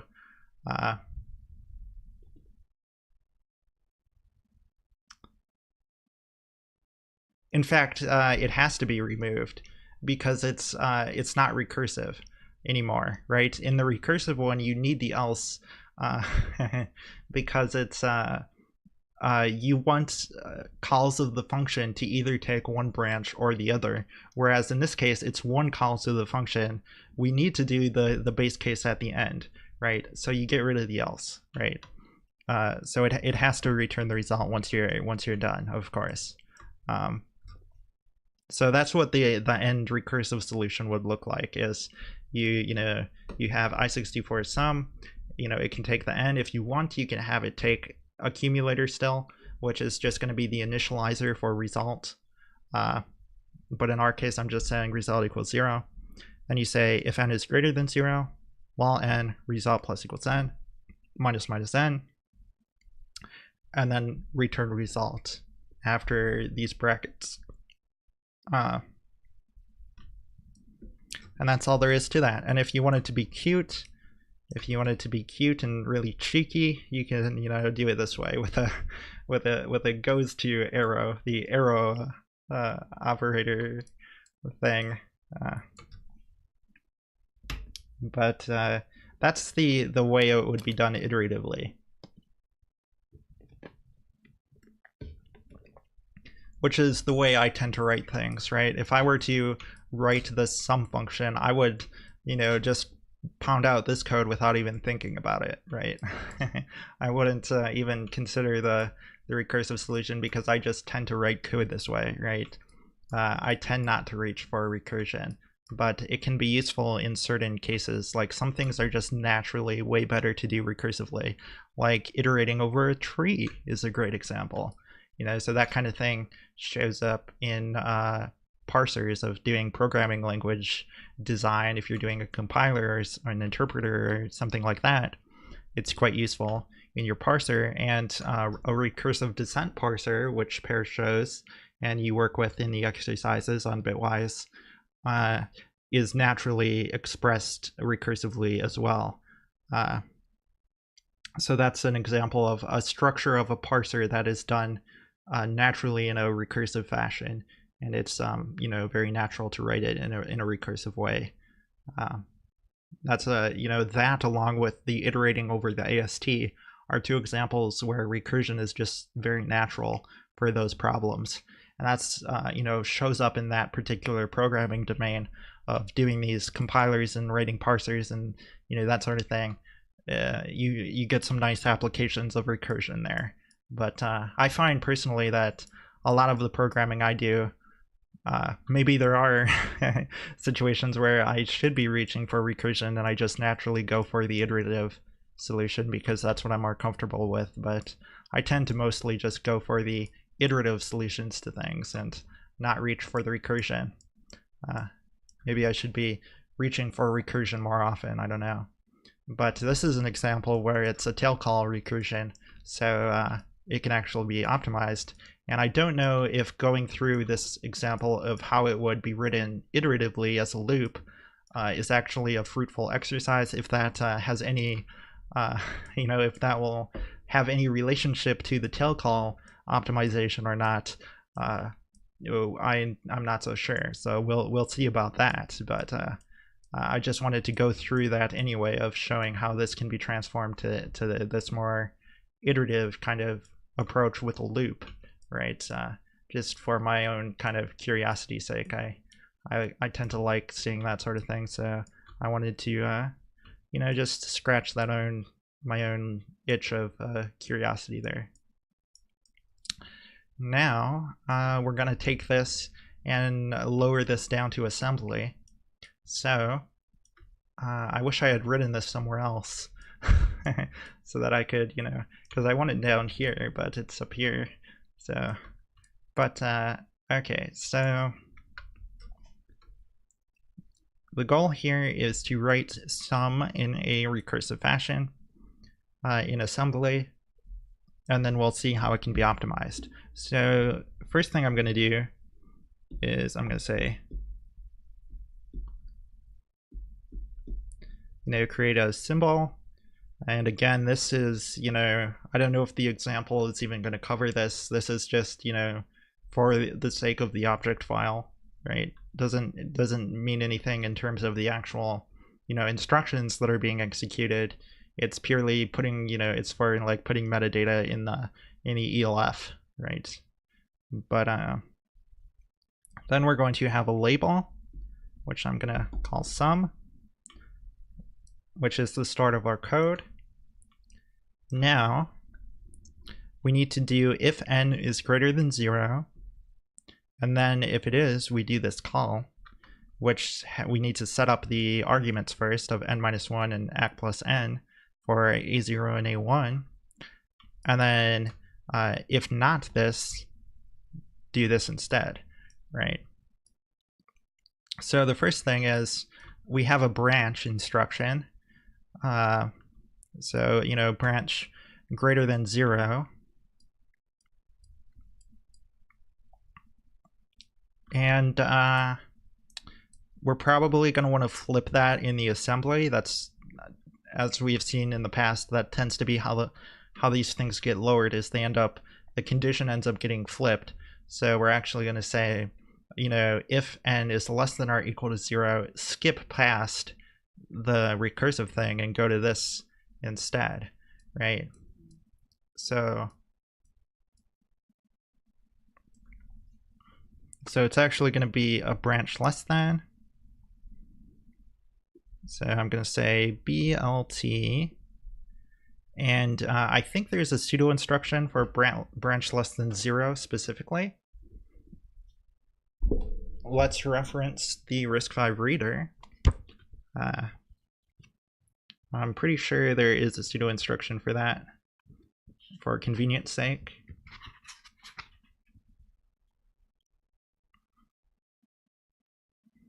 Oh, and it's branch less than or equal to 0, and which is what we want. And the instruction is, the pseudo instruction is BLEZ, branch less than or equal to 0, and it expands to BGE x0 RS2 offset. So branch greater than or equal to x0 RS2 offset, where x0 is hardwired to be 0, right?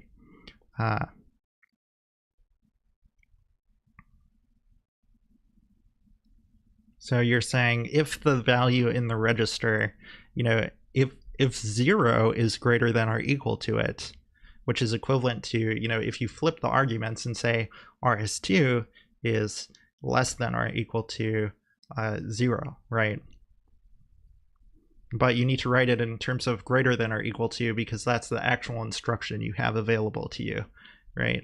For doing a check that also checks for equality, right? But for convenience, we're just calling it BLEZ, which, like I say, is just a pseudo instruction for that. And so we give it the register RS2, and we give it the offset. And so the register is going to be the register for n, which we said was x10. I'm going to write them in terms of a, just because that's cleaner. It's the argument, so we're going to use a0. I'm going to say a0, and then the other thing we need here is the offset of where we're jumping to, and so I'm just going to say 1f, right? Again, using that GNU assembler syntax. So we're going to have some code in here. So I'm just going to go down a bit, and I'm going to create the label 1, the local label 1. Maybe I should go down a little bit more than that. Just in case. That's probably enough, right? So now in here, we're going to have some the instructions for the recursive call. So let me see here. The stuff we're doing is we're saying sum n minus 1 act plus n. So in a0, I need to put well, actually I might need more space than this, because one issue we're going to run into here is we need to save registers, right? We're going to need to save these registers on the stack. And the caller needs to save them because they're temporaries. The argument registers are caller saved like temporaries, right? So both of them are going to need to be saved on the stack so that we don't just overwrite them. And that should happen in the prologue.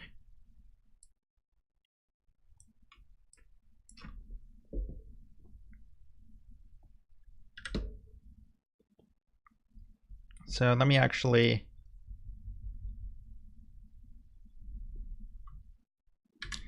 we'll get back to the start of the procedure later, but for now we're going to need to do some bookkeeping instructions up here, I think. We're going to want to save A0 and A1 to the stack. So we're also going to be making recursive calls, so we're going to need to save the return address as well. So we're going to need 3 64-bit integers.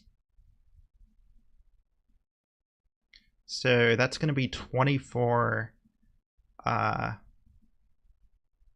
offset of 24 to the stack, first of all. So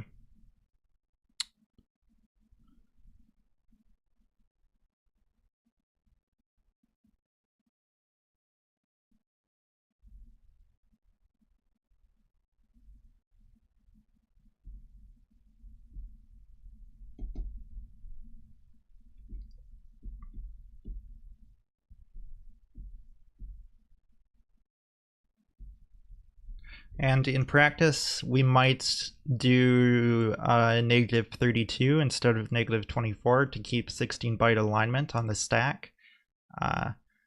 But I'm sure the example isn't going to do that. I'm sure they're going to do 24.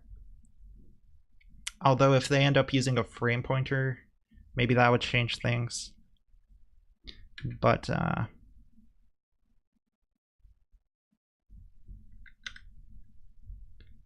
I think I'm going to do 32, even though it's 24 for the 3 integers. I'm going to do 32 just to keep it aligned on a 16-byte boundary. And then once we've got our space, first thing we need to push onto the stack is the return address. So we're going to do, and I'll store these as double words. Oh, but we are out of time. That is my 10-minute warning.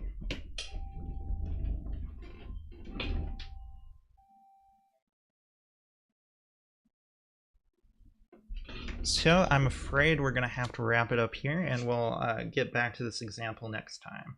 Sorry to have to use split in the middle here, but I don't want to run over time.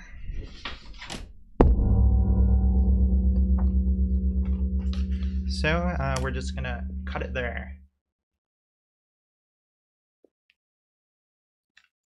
Oh, and Chris G. NASA says, I think first I need to watch your previous streams in the sequence for a better understanding. Yeah, probably. I'd recommend that. We're going with a lot of stuff that, you know, building off of a lot of understanding that's been built in previous episodes. So I would definitely recommend that. And I totally recommend watching on the episode guide on scenario.risky.tv. Rather than, you know, so if you just go to links.risky.tv, you can find it that way too. Rather than watching directly on YouTube, just a pro tip there. You'll see under pointers here, scenario.risky.tv gives you the annotated episode guide. Awesome. Yeah, I totally recommend it. And then, you know, the episode guide here which is where it takes you. You can get to COAD over here on the right hand side. You see the different series sections, and that's the best way to watch it in my opinion. And then when you jump into it, I recommend setting it every time. Well, my browser, this is Pale Moon, so it doesn't support it, but my other pro tip is to watch on 2x speed. I would highly recommend watching all my content at double normal speed. Much more efficient use of time that way. And then yeah, that's and then if you need to reference anything that you don't understand, the search here is a great way to find information quickly too.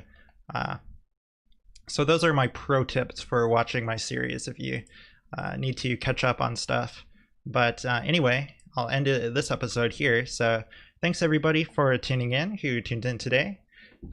Always great to see people in the chat, and That's always nice and appreciated.